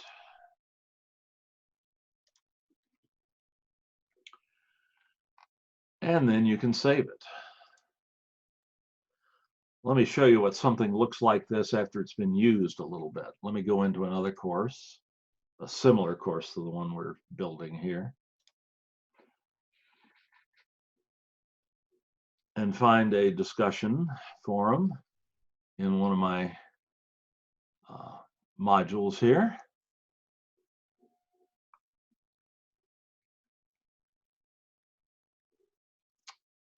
Let's see.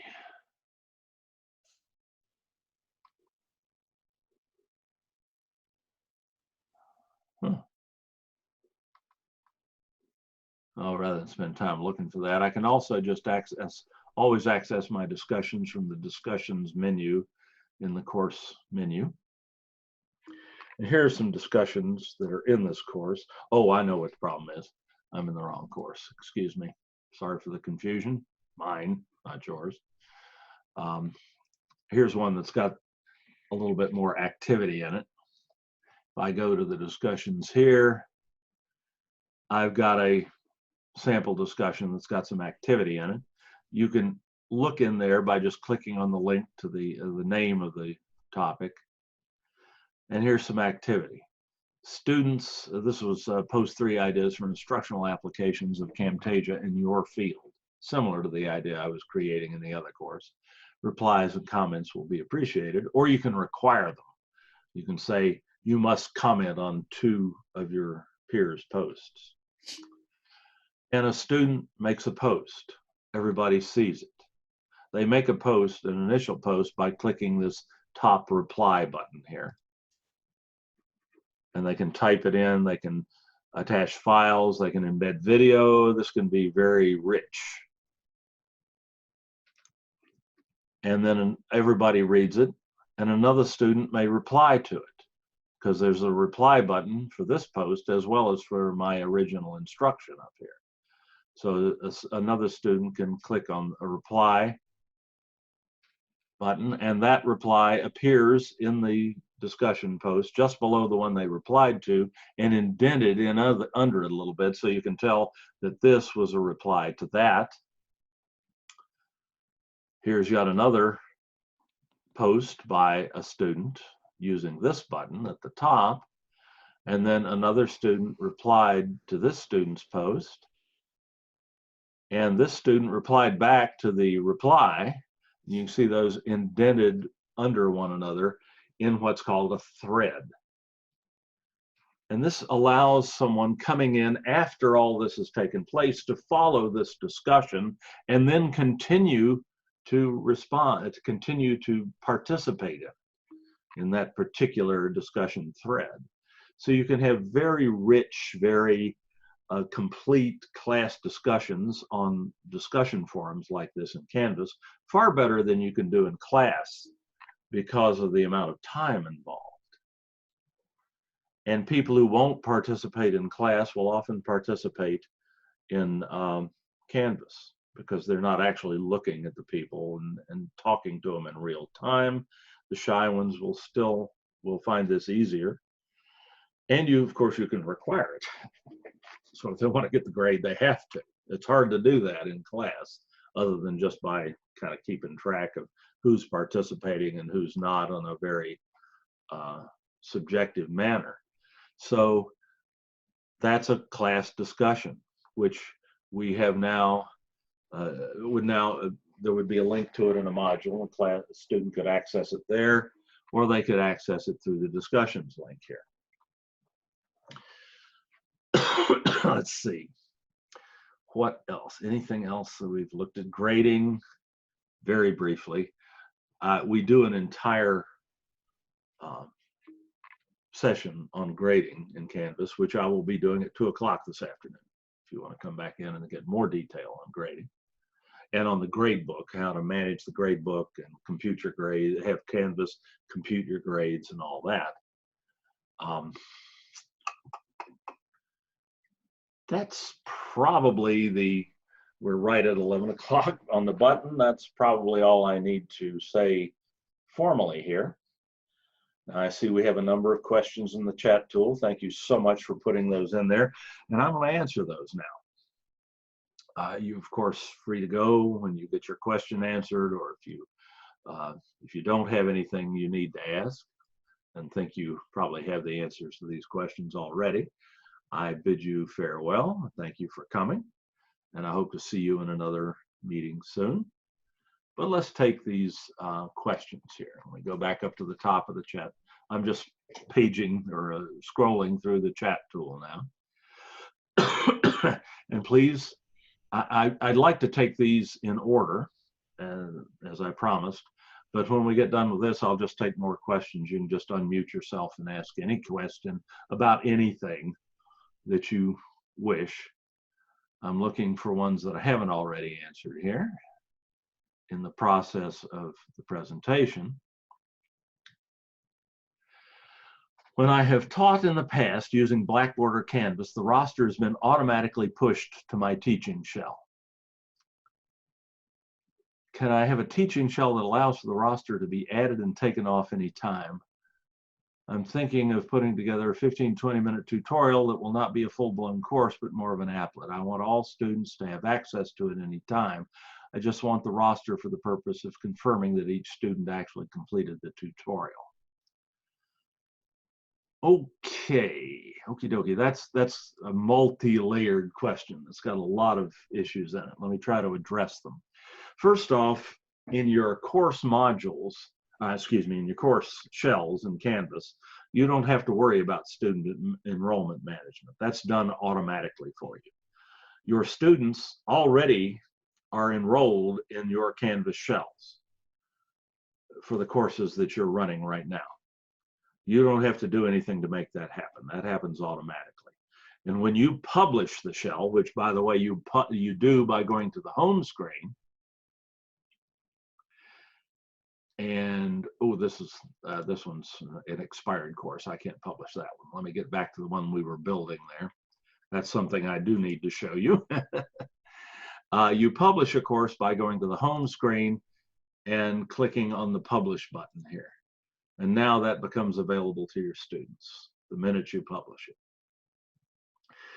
Until students start submitting assignments, you can unpublish it again if you decide you want to, oops, I forgot something, and you want to put it back in before you turn it loose on them. But as soon as you publish it, the students can access it. And they are already in there. You do not have to put them in.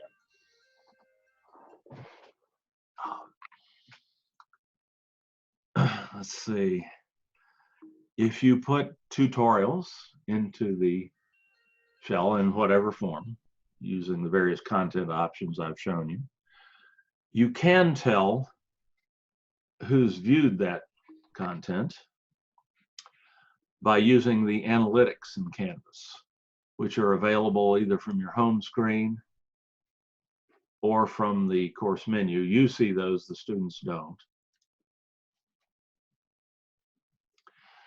You get all sorts of, well, actually there's no analytics in this course because we just built it. Let me go back to the one that has some history.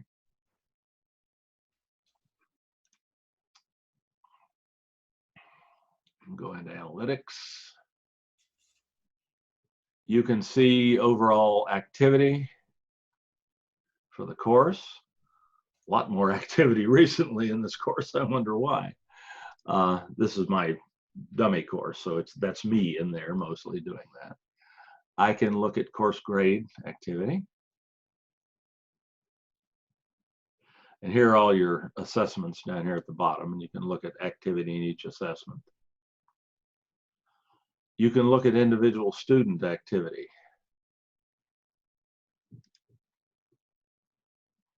That's their current average. Not so great. You can look at grade activity, weekly access to the course, communications that they've sent. The Canvas inbox tool is a wonderful email tool, which can reach your students both in their you can send messages to your students in the to their Canvas inbox, but also to their personal email account that's associated with their Canvas account. So they'll receive the messages you send through the inbox tool, even if they're not logging into Canvas, which is a critical thing.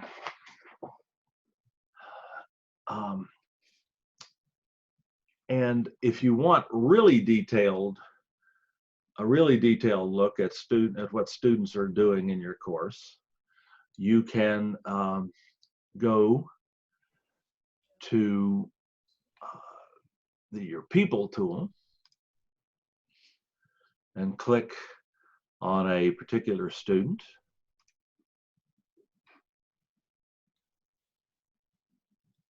You can see their analytics, which we just looked at. You can see the last 8 graded items that they participated in, see what they've done. But you can click on the student's login ID up here and go to an access report and see exactly what they've looked at.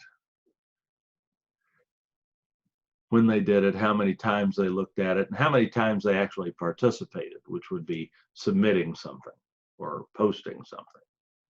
So you can get very detailed information about what your students are doing in the class at any given time.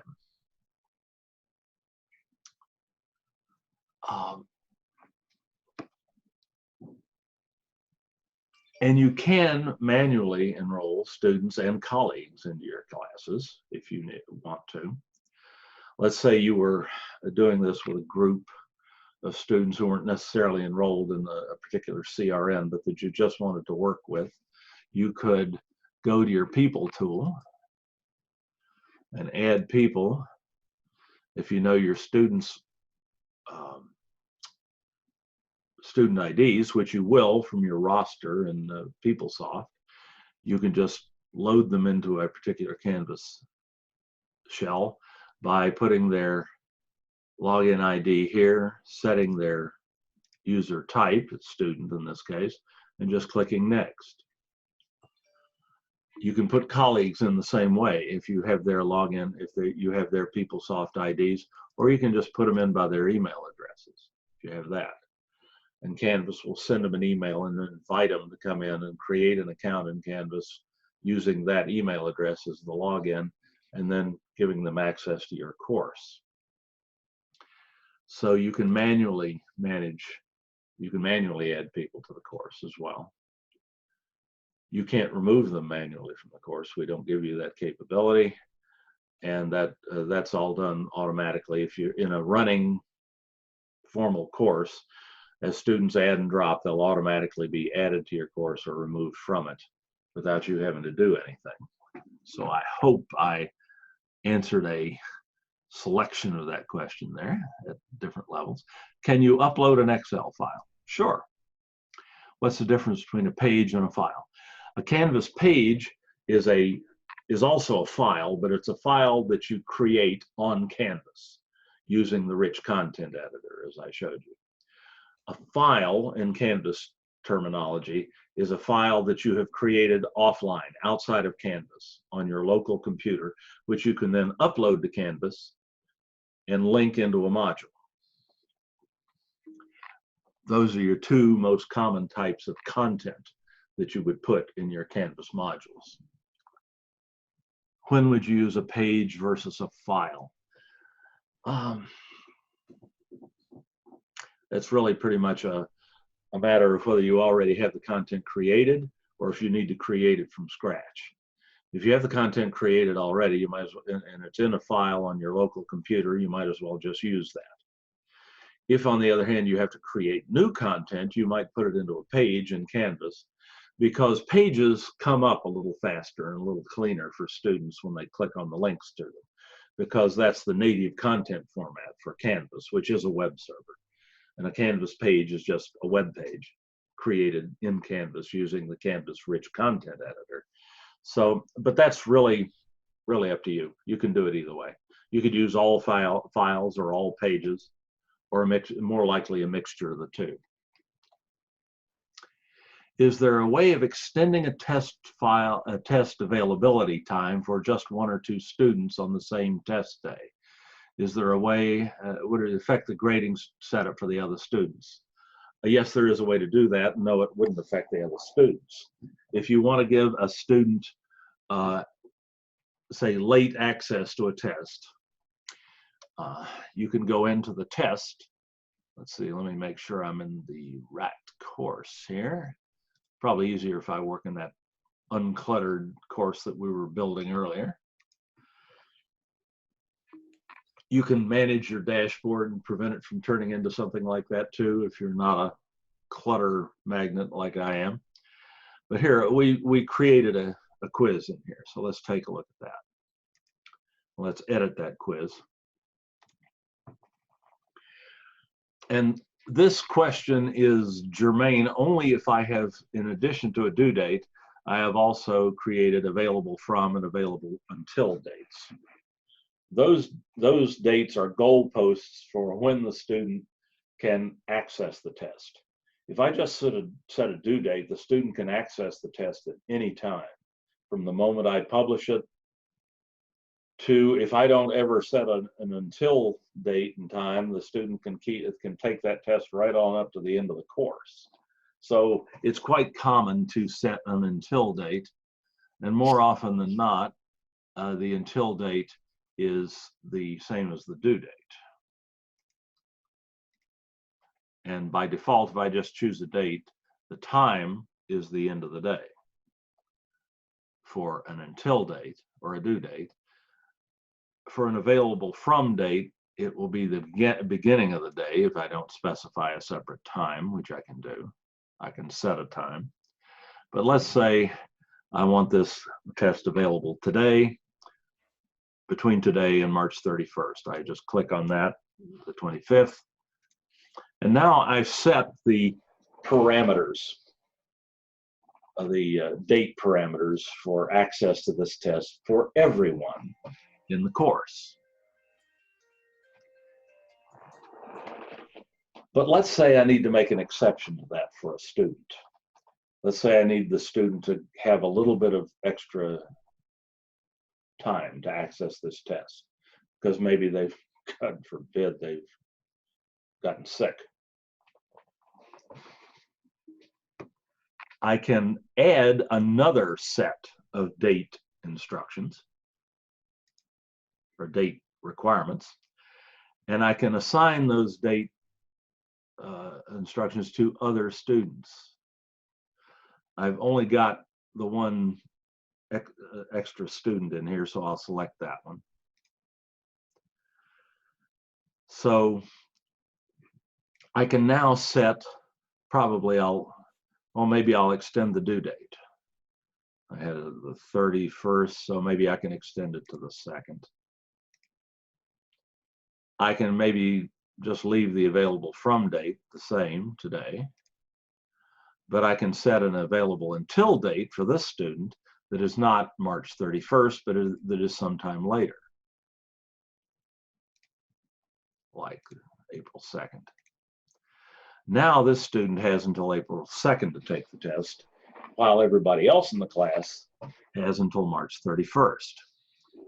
I could also just give, if I had set the until date to say today, and I just wanted to give them till later in the day, I could change the time right here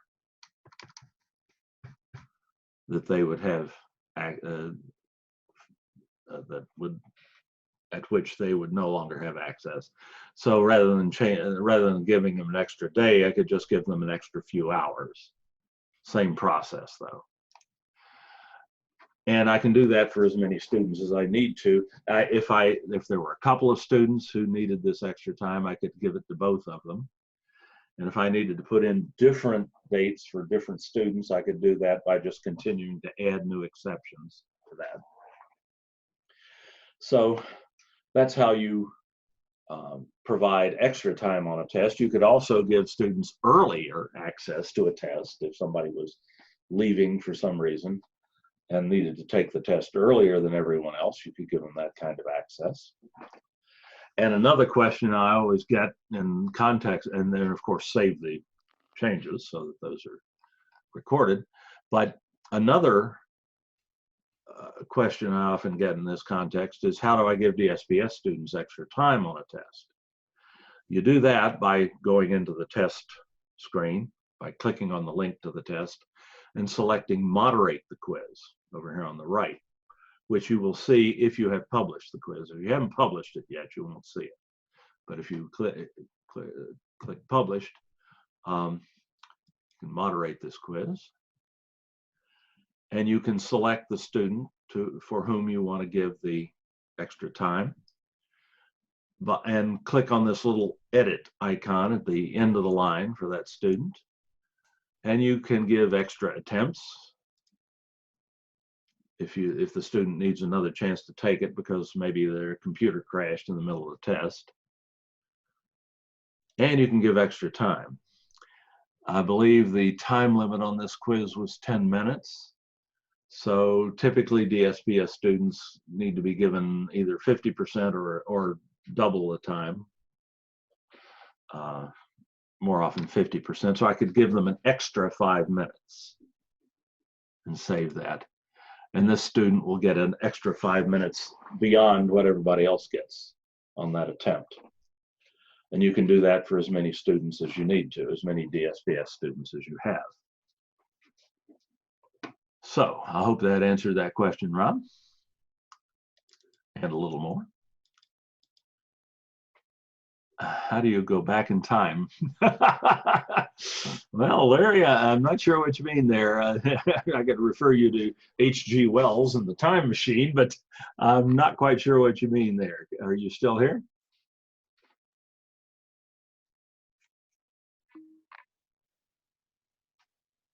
If not, I'll just move on. Larry, if you are still here and you want to just send me an email with a little more context there, I'll be happy to answer that. Months ago, I had an Lti tool for films on demand added to my Miramar College's Canvas. It can be invoked by clicking on the in Page Edit. I've confirmed that this feature appears in other instructors' Canvas accounts, but I don't see it in my own. I only have a development shell. Is that a reason? No, a development shell is just like any other shell. You can put anything into it. But I'm not familiar with that Lti tool.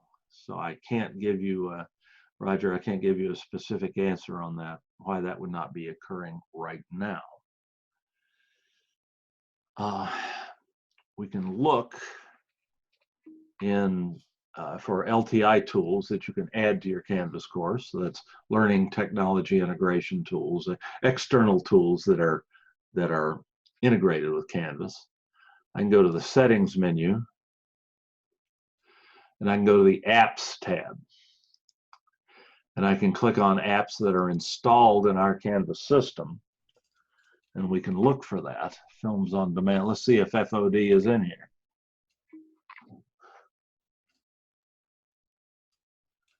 I don't see it. That may be why you're not seeing it in your course now. It may have been removed from the system, because this is where it should appear. And I don't manage this system anymore, so I can't really answer that question for you. What I can do is tell you who can, and that would be Chris Rogers at Online Learning Pathways. He's the system administrator, and he is C. Rogers at sdccd.edu. I'm putting that in the chat tool. Remember, you can save that chat tool. And I would contact him and ask about that LTI tool. I'm sorry, I don't know the answer to that one, and don't have any way to find out. Why not shuffle answers? When you enter the answers, the correct answer is always listed first. No. Ria, you can, I think I showed you when I created that test that as you enter a question, you can specify the correct answer, and you can put the correct answer in any one of those 4 or more boxes that you wish, and then just move the little green arrow next to it by clicking to the left of the answer text, and you can set it up. The reason I recommend against shuffling answers, and that refers to multiple choice and multiple answer type questions, is that if you use an answer in a multiple choice question like all of the above, and that gets shuffled, that's liable to be the first answer, and there's nothing above it. It causes all kind. Or if you have a multiple choice answer like B and C, but not D, which is something perfectly valid in a multiple choice question, the shuffling of the answers will cause that to be meaningless. So while shuffling answers in multiple choice questions is can add a little bit of extra security to the test, you got to be really careful when you're choosing your possible answers for multiple choice questions, and so that sequence of the answers is not a factor in answering the question. So my general advice is just to not do the shuffling. It really doesn't add a whole lot to test security. Okay, how do we get test banks into Canvas? Do we add as files? To import test banks, you import test banks the same way you import any other kind of content into Canvas. You go to the settings link in your course menu, and you select import course content from the task menu on the right. For content type, test banks are generally provided to you one of 2 ways, either as a Canvas course export package or as what's called a QTI zip file. And it can be difficult to figure out which one it is. So the obvious option is just to try one. If it doesn't work, try the other. Interestingly enough, QTI zip files are the same import file format used by Blackboard. So if you have an old Blackboard test bank laying around somewhere on a CD or something that a publisher sent you, you can probably load those into Canvas by selecting this QTI zip file format and trying to upload it. If a colleague who's using Canvas has provided you a test bank that they've created or that they've acquired from a publisher, you can it's probably a Canvas course export package. But it doesn't hurt to try to export it with either of these options active and see what happens. If it fails, it fails. It's not going to do any harm. So that's how you import test banks. You can also create test banks yourself for future use. In fact, every time you create a test or a quiz, whatever we'll call it in Canvas, to Canvas all tests are quizzes from a pop quiz to a final exam. When you create a quiz in Canvas and use it, it then becomes de facto a test bank that you can pull questions out of later. That was true in Blackboard as well. But you can build a test bank from scratch if you wish by going to your quizzes tool in Canvas, which is another way to access the quizzes rather than accessing them through modules. And you can go to this unmarked little menu tool in the upper right-hand corner of the quiz, of your quizzes list, that says Manage Question Banks. This is well hidden. This is one of those questions you might have to type into Google. How do I find question banks in Canvas? And somebody will point you here. That's what I had to do the first time I tried to find the question banks in Canvas. I looked for 20 minutes. Sure, I could figure it out before I finally, before I finally stopped and asked for directions. What can I say? The genes on the Y chromosome. All right, manage question banks. And here you can add a question bank. And click on it. Oh, I'm sorry, that wasn't it. Add question bank. I have to give it a name.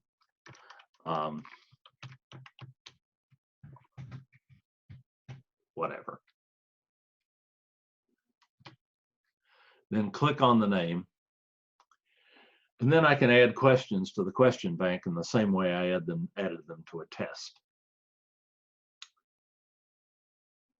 And I get a question editor and I can pick the type of question, the same process I went through in adding questions to a test. So you can build them, you can build question banks yourself, but it's sure a lot easier to get them from somebody else. And your publisher's rep may be able to provide you test banks. And if there are test banks included for intended for Blackboard, chances are they'll work with Canvas as well, if you have them laying around. So, and if you have issues with that, we can help you with actually getting the test banks into the course, and we'll be happy to help. Let's see, what if a student needs to submit an image of a drawing for a drawing class assignment? It would be exactly the same process as submitting a writing assignment. They would just submit the image file as in fulfillment of the assignment instead of a document file. In order to get that image somewhere where they can submit it to you, chances is pretty good it's on their, it's either on the web or it's on their phone. If it's something they've, or it may be stored in an image file on their computer, in which case it's exactly the same as a writing assignment. But let's say it's an image that they, picture that they took with their phone. In that event, they would have to get the picture off their phone onto their computer before they could upload it to your, well, that's not strictly true either. I'm just opening cans of worms here, one after another. If they have the picture on their phone, they can submit the assignment through their phone if they have the Canvas student app, or they can send the picture to themselves as an email from the phone and download it to their computer and then upload it to Canvas. And those are all options that they could do. So basically, the student has to get the image that they want to submit onto their computer and then just submit that file like they would a Word document or anything else to the assignment. How does the inbox work? Good question. The Canvas inbox is a global messaging tool that you can use with any of your courses in Canvas. It's not associated with a particular course. When you click on the inbox tool, you see all your messages. That's pretty straightforward. All your messages from all your courses. If you want to filter by a particular course, you can click open this menu and then very carefully ease over here. This is really twitchy, until you can select a particular course And in my case, that's more of a chore than it should be. I got to clean this up. There we go. Let's see. And I have just a few messages from that course. If I want to send messages to my students, I go to this little icon here that says compose a new message. And that's uncharacteristically in Canvas, it's not labeled. You have to mouse over it to see what it is. I get a tooltip. But that's a fairly standard edit icon. You click on that, and you get a standard email send screen. You select the people to whom you want to send by clicking this little icon here. And you can send to teachers, students, or student groups, usually students. You can send to all of your students, or you can select individual students from this list. You send to all students, you can then put in a subject. If you send it to multiple individuals, you can click this box, which basically means blind carbon copy. The students will not know that it's been sent to other people. It looks like an individualized message to them. That may or may not be important to you. Then you can type a message. You don't have the full-blown text editor here. Basically, you can type text, or you can attach files, or you can add, or you can record a video to embed in the message. Let's go to a different webcam there. Here's my little document camera. And yep, Canvas is hearing me. Start the recording. Hi there, how's it going today? Finish, save. Nothing to it. And that media comment is now attached to the message. And then you can just click send. I'm not going to send this out to everybody in that, because there's some people in that course I don't want to bother. But that's how you send a message to your students. The message goes to their Canvas inbox and then is sent on to their personal email inbox, to the email account that is associated with their Canvas account. For you, that's probably going to be your district email address, unless you change that.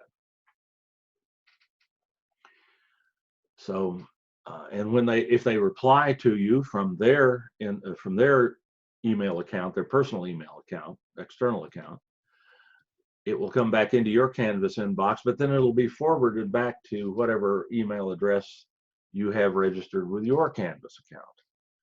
That's why some people like to use an email address for Canvas other than their district email address. You can change that under your account settings. Click account in the system menu, go to settings, and you can add an email address and delete an old one. And we have a more detailed tutorial for showing how to do that. So that's the nickel tour of the inbox.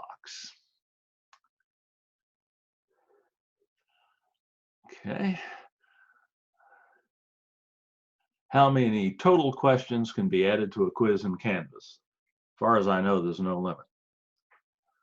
There is a limit to your student's endurance, and the longer a student spends in taking a test in Canvas or any learning management system, the more likely it is that something may happen. That their power may drop off and they get thrown right out of the test because it looks like they jumped offline, and then they can't go back in and finish it.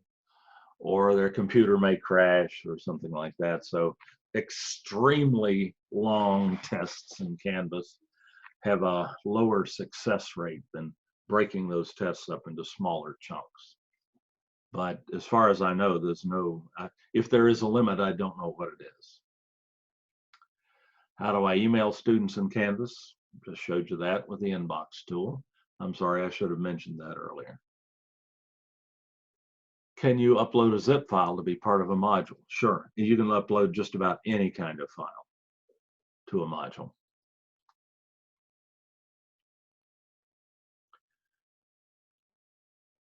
How can I use the quiz bank questions in creating the actual exam? When you are creating or editing an exam, let's see, which course am I in here? I'm not in a course, I'm in my settings.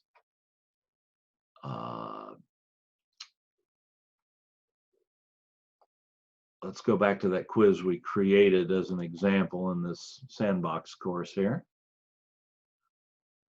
Bring that quiz up by clicking on the link to it in the module, or by going to the quizzes tool and clicking on the link to it there. Either one will work. And edit this thing. If I want to add questions, and I got to go to the questions tab, and it's telling me, whoops, some of your students have taken this test. If you do certain things like adding questions, that's not going to work, but it'll let me do it anyway, I think. To pull questions from a test bank, where you select the questions individually and specifically so that every student gets that question, you just go to Find Questions. You find a test bank from your list of available test banks here in your course. You scroll up and down and look at the questions available in that bank. There's probably going to be a lot more than this. You pick the one you want, or multiple questions that you want, and add question. And that's all it takes to add a question to a test from a test bank. In this case, every student will get exactly the same test, the same questions, in the same order.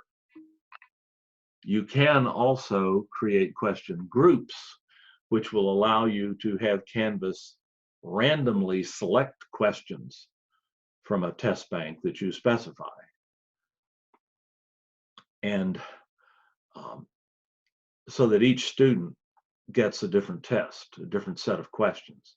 You get the same number of questions from that test bank, but they're randomly selected and they're presented in a random order.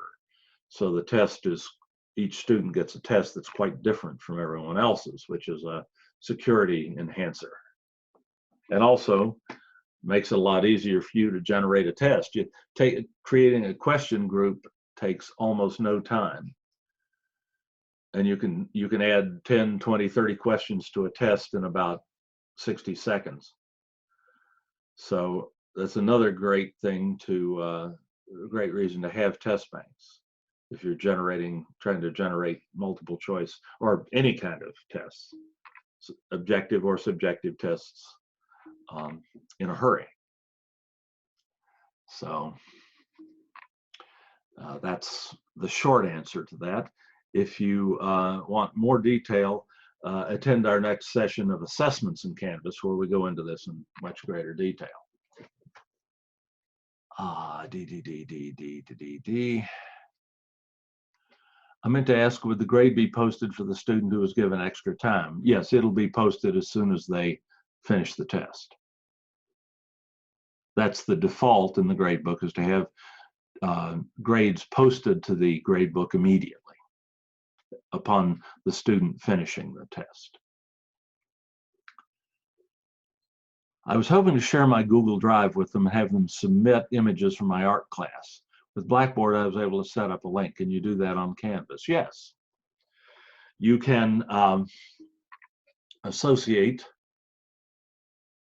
Google Drive with your account in Canvas. Well, that's really in the other direction. When you, let me start that answer again, sorry. When you set an assignment up that has a file upload option to submit, like the assignment we created earlier in this little course, define screencasting was the assignment, and I gave the students there an option to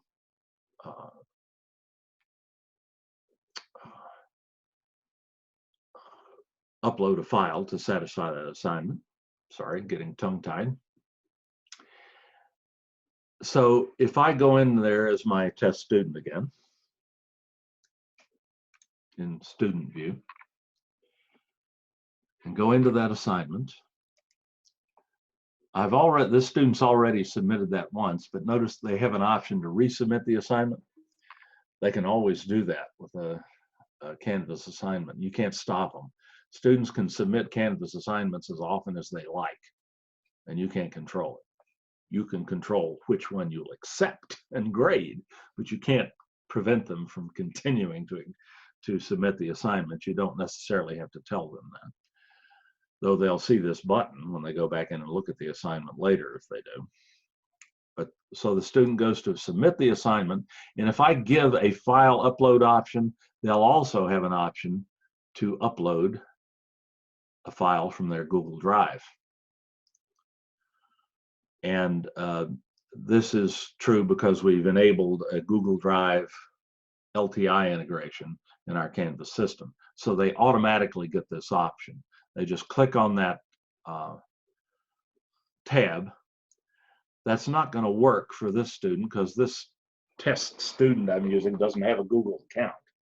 But if the student has a Google account and they are logged into it, then they'll see their Google Docs down here, and they can, the contents of their Google Drive, and they can submit anything that is on that Google Drive to your assignment, rather than having to download it from Google Drive to their local hard drive and then submit it using the file upload tab. I will put just a tiny bit of caution on that. When students have had trouble submitting assignments in Canvas so far, it's generally been when they've tried to submit from Google Drive. So if a student tells you they had trouble doing that, you might be sympathetic to that, because that has happened a few times. Not generally, but we've had a lot more trouble with that than we have had with students uploading files from their local computer. Just a heads up.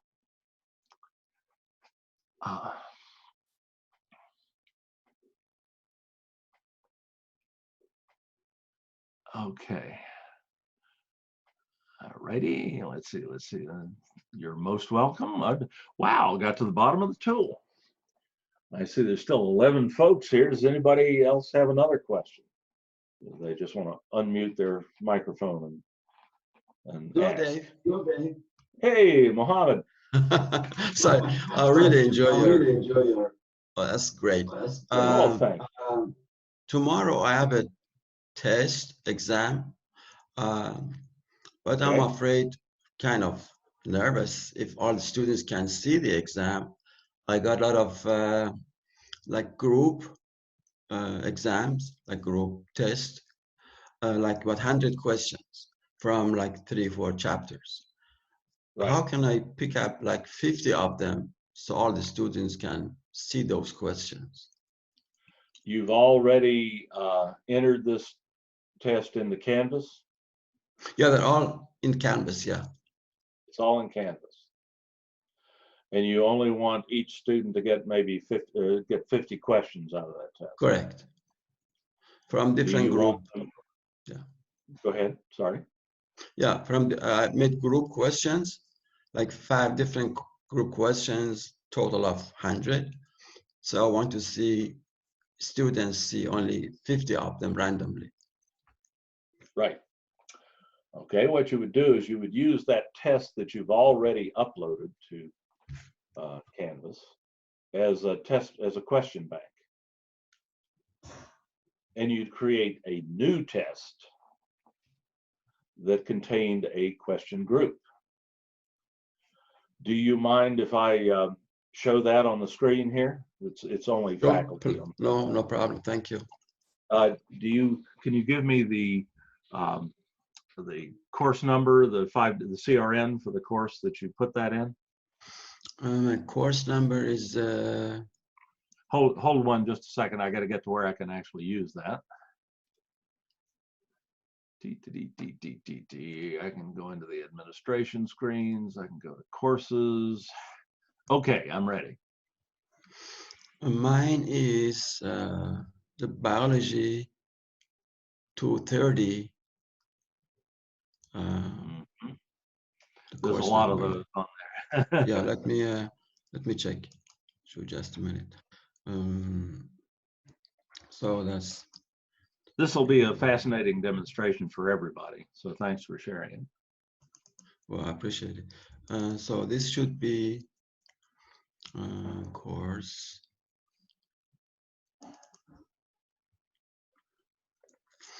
CRN is 25830.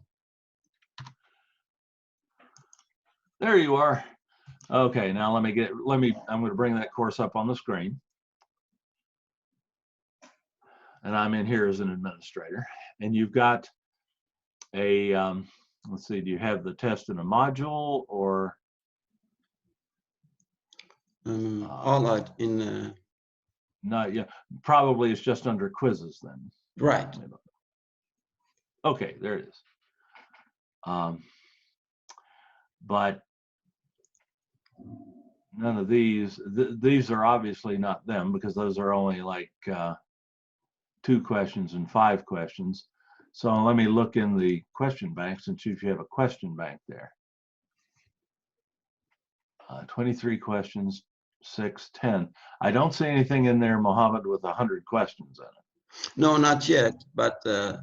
Oh, you're going to load that. Yeah. You're going to load that. Okay, you can do that at any time. What format do you have that test in right now? This is like exam 3. Is it a Word document? Word document. Right. A Word document. Okay. And you want to use this tomorrow? Right. Yeah, you can't just upload that Word document to Canvas and then use those questions in a Canvas test and have Canvas pull randomly from it. You have to get that Word document into Canvas using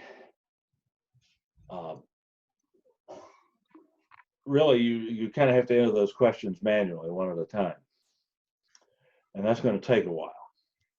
You'd have to create a question bank and add question by question to it, and that's going to take quite a while. Right.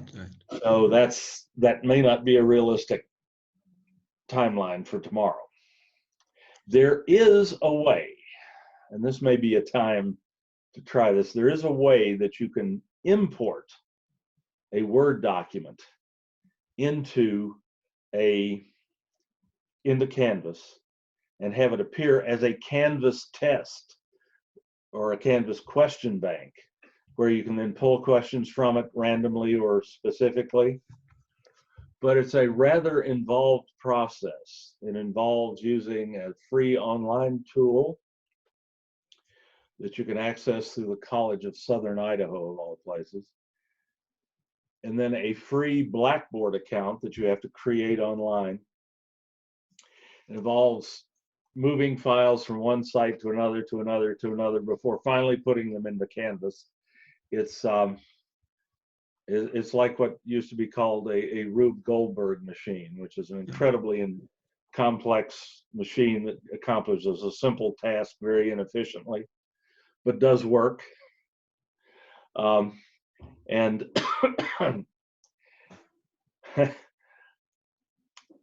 if you would like, I'll make you an offer, and I'm not sure about my time availability right now, but I can try to get it done tonight. If you want to send me a copy of that Word document in an email, I can try to do that for you, if you wouldn't mind me recording the process as I do it, so that I can then create a tutorial to show other people how to do it. Thank you. I could try to get that in there for you by tonight or tomorrow morning. Yeah. If you click on exam 3, see what you find. Exam 3, I see, has 23 questions. And we could use exam 3 right now. It's in there, it's good. But it told me that the link to it told me it had only 23 questions right there. Right. So that's not your 100 question test. No, if I make some more questions, can I use this exam You could to be just put them right here. You could just put them right in here and use this as a question bank. Yes. and the students can see that tomorrow? And the students could see that tomorrow. And I can show you how to do that. Great. Since I think that would probably be of interest to everybody who's left, of the 8 people who are left. And then I'll have that in this recording. So if somebody wants to come back and look at it later, they can. So let me do that. But I'll still extend the offer. If you have that 100-question test on Word, if you don't mind people seeing the questions that are in that test, and by people, I mean faculty, students are not going to see this in all probability. But if you don't mind, if you want to send that to me, I can create a tutorial that will show how to do that. Great, thank you. But it may take me a day or two, so it's better if you do this now. So let's say you want to create we can create a test exam, right, or a dummy exam right now that pulls questions from this test randomly. I can show you how to do that. You can do that by just going to your quizzes tool and creating a new quiz. And I'm just going to call it, instead of unnamed quiz, we'll do a random, call it randomization example. You'll probably never use this quiz. I won't publish it, but it'll give you an idea of how to do this. And we don't need to worry about setting test options for this, so I'll go right to the question tab. And to do what you want to do, you have to create a question group. And that's the one thing I didn't show earlier because it's really kind of a more advanced technique. So we say add question group, and I have to name this question group. I can just call it group 1 or anything. And I have to link this group to a question bank. Each question group can pull from only one question bank. You can have multiple question groups within a test so that you can pull questions from multiple question banks within the test, but each question group can only pull from one bank. So I link to a particular question bank, and here are the question banks that you have available in this course. And there's exam 3, which is the bank that you're gonna pull from in this case. So you just select that bank and then click the button that says select bank.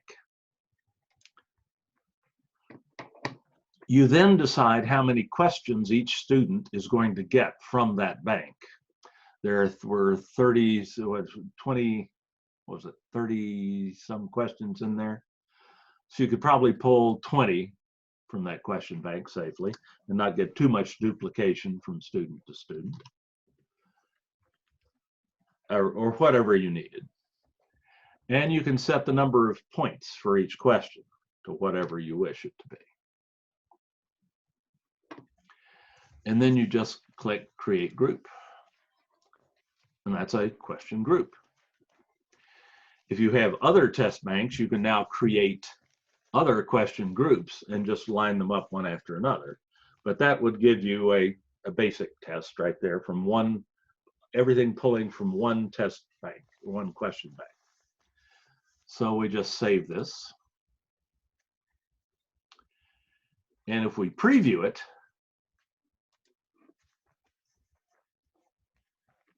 we get 20 questions at random pulled from that bank. And every time a student takes the test, they get a different set of 20 questions, and they're presented in a random order. So all you have to do to make yourself a more robust test tomorrow is go back to your quizzes tool and go to manage in this magic hidden little menu up here to the right of the add quiz button. You select manage question banks, and you go to exam 3 and you add questions one at a time. And if you have questions on a Word document, You don't have to retype them. You can just copy and paste the question text and answers over into this and select the correct answer in a multiple choice question and update the question and go on. So you can copy paste questions over from Word, which if you just have a few Word exams, that's the easiest way to do it, because the process allows you to import the entire Word document at one time is involved and may involve some trial and error to get it to work and things like that. So it's, if you've got a lot of Word tests, a lot of tests in Word documents that you want to bring over into Canvas, it may be worth doing this. And I've been meaning to do that tutorial for some time. I've tinkered with the process and gotten to where I can work it. So I can do a tutorial, but that's your quickest solution right now for tomorrow, is just to add some more questions to this test bank. Great, great. And then do what I just showed you with the question groups. Great and help. I think I have a tutorial on that on-demand tutorial site. Here it is. I think I have something on question groups. Let me see here. Question groups.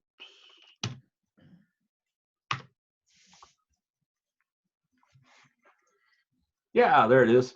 Using question groups in Canvas. That shows exactly what I just showed you, how to create a question group. And let me put that link in the chat tool.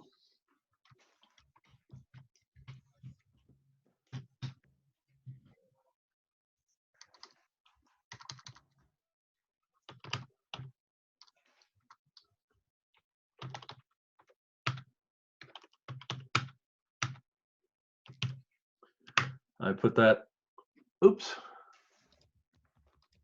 there we go. About to send it to the wrong person. I sent that to everyone. There's a link to that tutorial. And remember, you can save that chat tool, or chat log, by going to the lower right-hand corner of the chat box, clicking on the little menu item, the 3 dots, and click Save Chat. And you'll have that link if you need to go back. And how did he do that?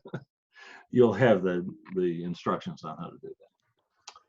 Great question. I spent a little time on it, but that was worth showing that to everybody. Let's see. Will the students see the test bank? No, never.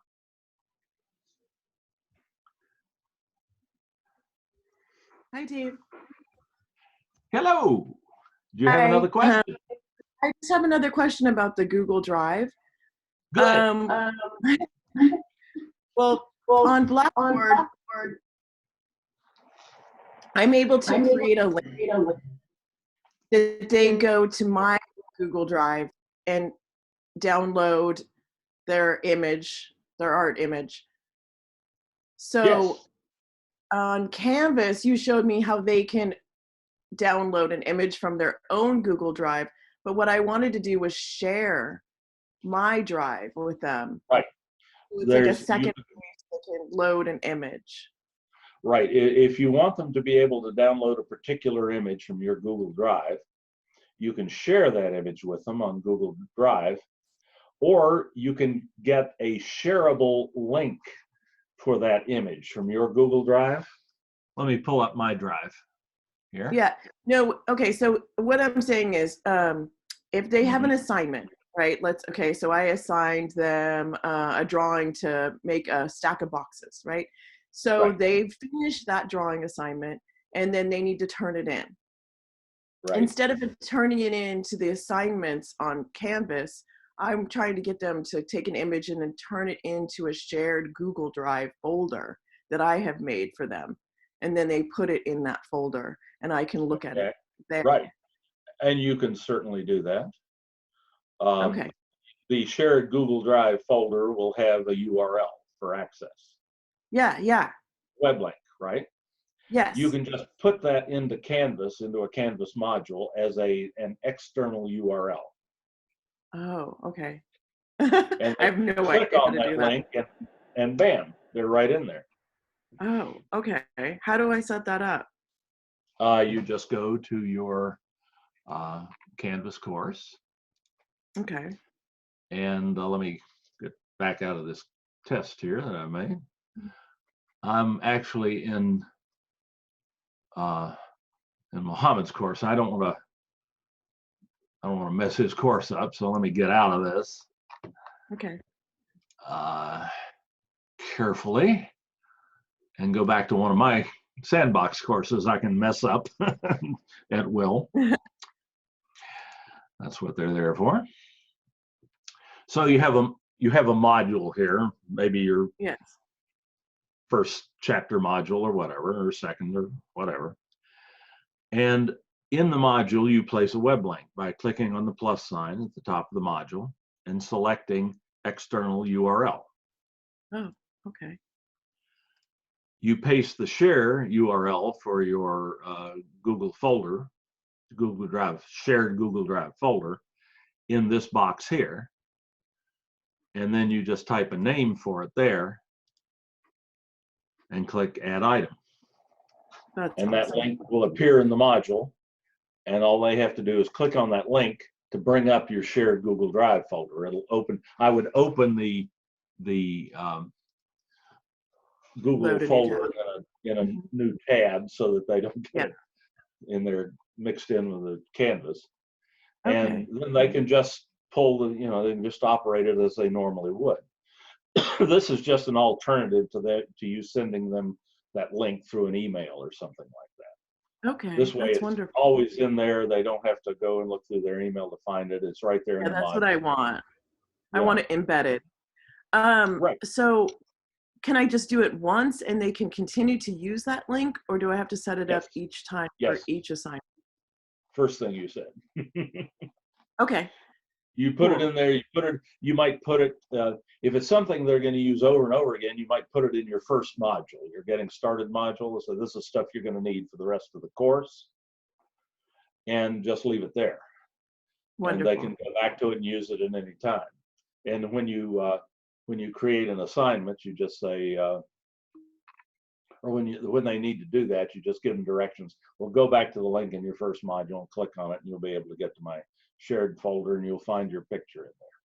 That's wonderful. Thank you so much. Yeah, Such a huge I'm help. sort of assuming here that all students would be accessing the same folder. Yes, on Google Drive. and that's why I want to do that, so that they can all see each other's work. Cool. Oh, that's a really nice complementary use of Google Drive and Canvas. Cool. Yeah, because usually in class they would be all looking at the work on a wall, up on a wall. So I want them to still be able to share and see each other's work. Absolutely. Without having to Zoom everybody, at the same time. You want them to be able to do it asynchronously. So you don't have to be.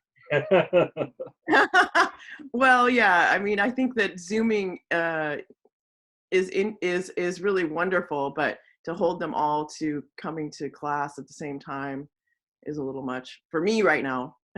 That's an unrealistic expectation. Exactly. It is unrealistic, especially in this situation. And Google, Zoom and Canvas work so well together this way. Oh yeah. No, I mean, I'm Zoom recording, and sending them recordings, but I think that's really fun. Yeah, and you can put those Zoom recordings into your modules, links to them, just like I showed you how to put the link in your Google Drive. You can put your Zoom recording links in there too. That's wonderful. And I set it up as a module. Yeah. Oh, so cool. Yeah, I know nothing about Canvas. I'm really more of a Blackboard person, so this is a little overwhelming. Well, there's a lot of similarity. Think of Canvas as Blackboard, where you're forced to use learning modules. Yeah, the whole module thing, I'm like, what? I don't understand the modules. You had that functionality in Blackboard, but they didn't really encourage you to use it. Canvas says, yep, you're going to use modules. If you really want to get anything done, you pretty much got to use modules. How many modules can you have in one? As many as you need. Okay. I just don't understand the function, I guess. Well, the idea is that if you design a course in Canvas that's based on modules, where everything is linked into modules, which you don't strictly have to do, but it's very much against Canvas's philosophy to not do it. Yeah. You can create a series of modules that contain links to all of your content, all of your assessments, all of your discussions. And the students go to the modules tool and they find everything they need there. They don't have to go swanning around in the course menu looking for an assignment or a quiz or a discussion forum. Everything's linked that they need is linked into the module. So it's a one-stop shop. I see. And they just start at the top of the modules tool and work their way to the bottom. And when they get to the bottom, they finish the course. There's nothing left to do. So Yeah, it really makes it easier for them to figure out where to start and what to do next. Like at chapters. every point. And that's an incredibly important comfort to them. Okay. It's like chapters in a book or something? Like chapters in a book or Okay. weeks in the course. Each module can contain all the content for a chapter in the book or a week in the course or Okay, a that makes topic in sense. the course. That makes sense. Good. Okay, wonderful. Thank you so much. You bet. Thank you for I really asking. appreciate this. Okay, I'm gonna go. Thank you so much. All righty. Take care. Okay. Enjoyed it. Bye. Bye-bye. Anybody else? I think I've covered everything in the chat tool. If anybody else has another question, I'll take it. Shoot, we're only an hour over right now. That's some sort of a minimalist record. I was online for 2 hours and 20 minutes after the end of the session last night. Well, hearing no more questions, I'm going to go ahead and terminate this session now. This has been recorded. It will be available online where I showed you.